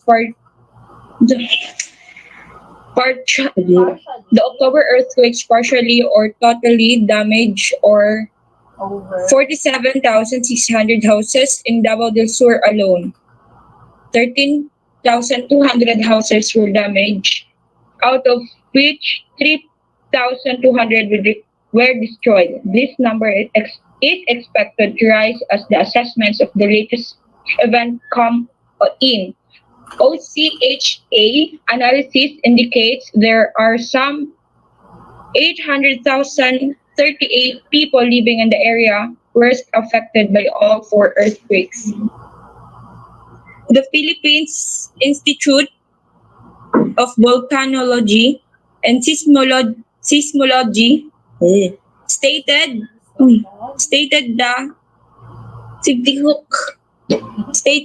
stated the earthquake may have been caused by the move of the Tambulan fault running along Davao del Sur and is not directly related to the October earthquakes attributed to the movements in the Cotabato fault system. All municipalities in Davao del Sur were affected, while the initial reports indicate Padada, Hagonoy, Matanao, and Magsaysay are among the hardest hit. 3 people have been reported dead and 23 injured. Though the number is expected to rise, authorities struggle conducting search and retrieval operations because of the rains on Sunday night and hundreds of aftershocks that continue to shake the grounds. Padada town close to the epicenter already declared the state of calamity. In Hagonoy, at least 660 houses are partially or totally damaged, including a totally damaged hospital. Okay, that's enough, Tamiya. Thank you.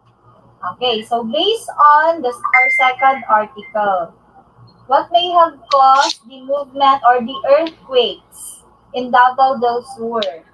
What type of plate boundary? Is it convergent boundary? Is it divergent boundary? Or is it transform fault boundary?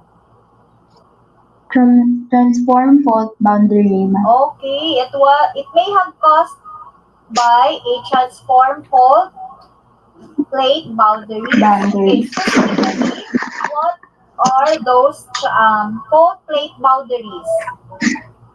Tambulan and Cotabato. Okay, very good. The Tambulan fault and the Cotabato fault system. Cotabato fault. Very good. For our third article, we will be reading all about the formation of a volcano. So let's proceed to our fourth article. A third, rather. Okay, Rhea, are you ready? Yes, ma'am. Kindly read to us our third article. The Al volcano erupted on January 12, causing multiple earthquakes. Clouds of ash were blown as far as 65 miles. The Philippines Institute of Volcanology and Seismology has announced alert level 4, indicating a hazardous explosion within hours or days. It has also urged the evacuation of areas within 14 kilometers of the volcano.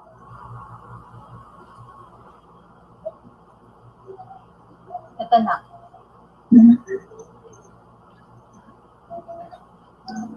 The Earth's tectonic plates.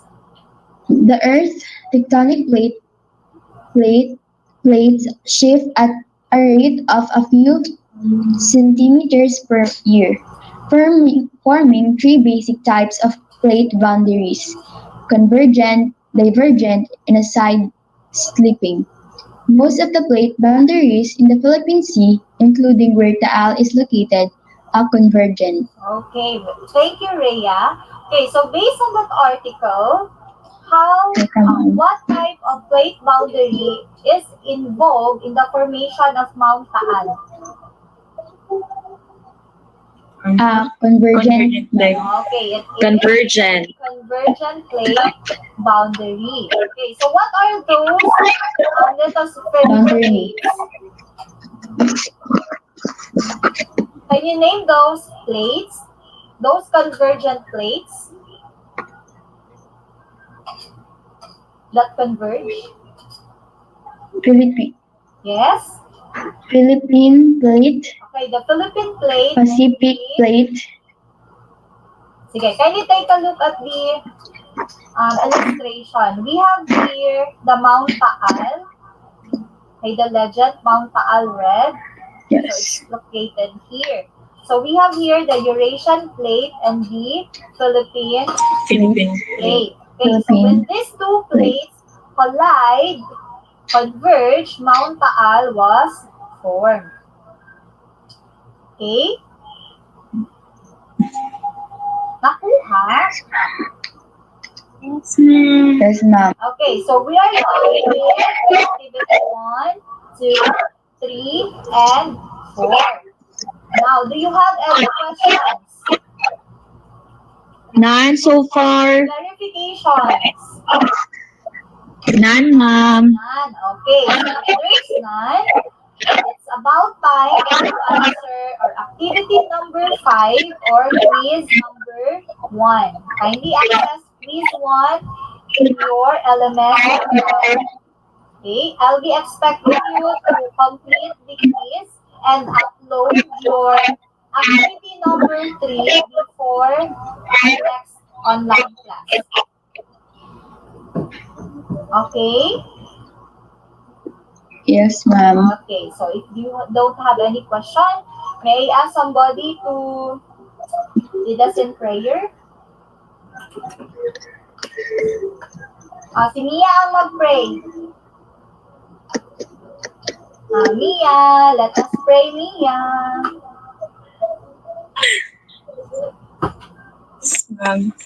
In the name of the Father, the Son, the Holy Spirit.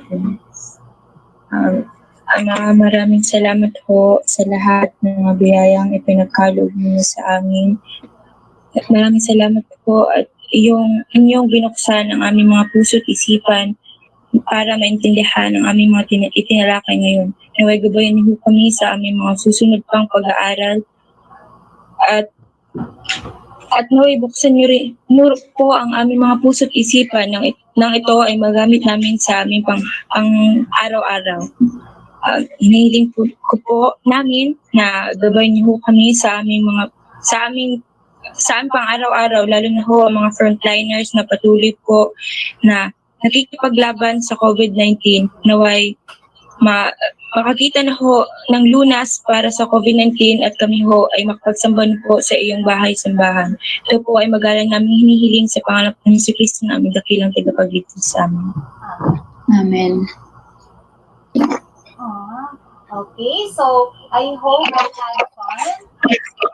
I'll see you all tomorrow.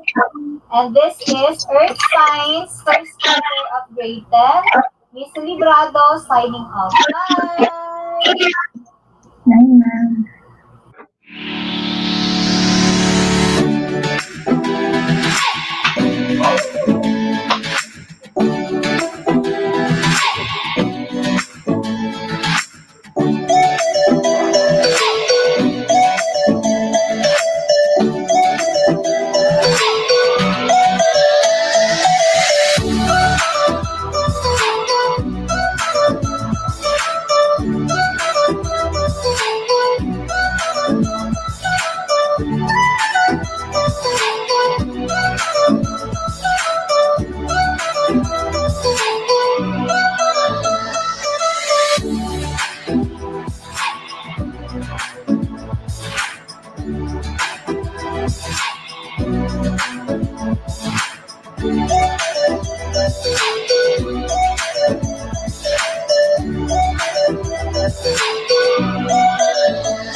Thank you very much, Ma'am Gretchen Librado of Francisco Bangoy National High School for that simulation and demonstration on how to use and curate learning management system and apply it in our classes come 24th of August. We have received a lot of congratulatory messages to our simulators. We will listen to the insights of our process observer after our lunch break. Now, a reminder to each and everyone to please tune in at 1:30 in the afternoon, the schedule of our resumption of our session. The link of our afternoon session for junior high school teachers is now being flashed on your screen. So once again, we will now have our lunch break, but be back at 1:30 for our afternoon sessions and for more simulation sessions. Again, please be back at 1:30 in the afternoon.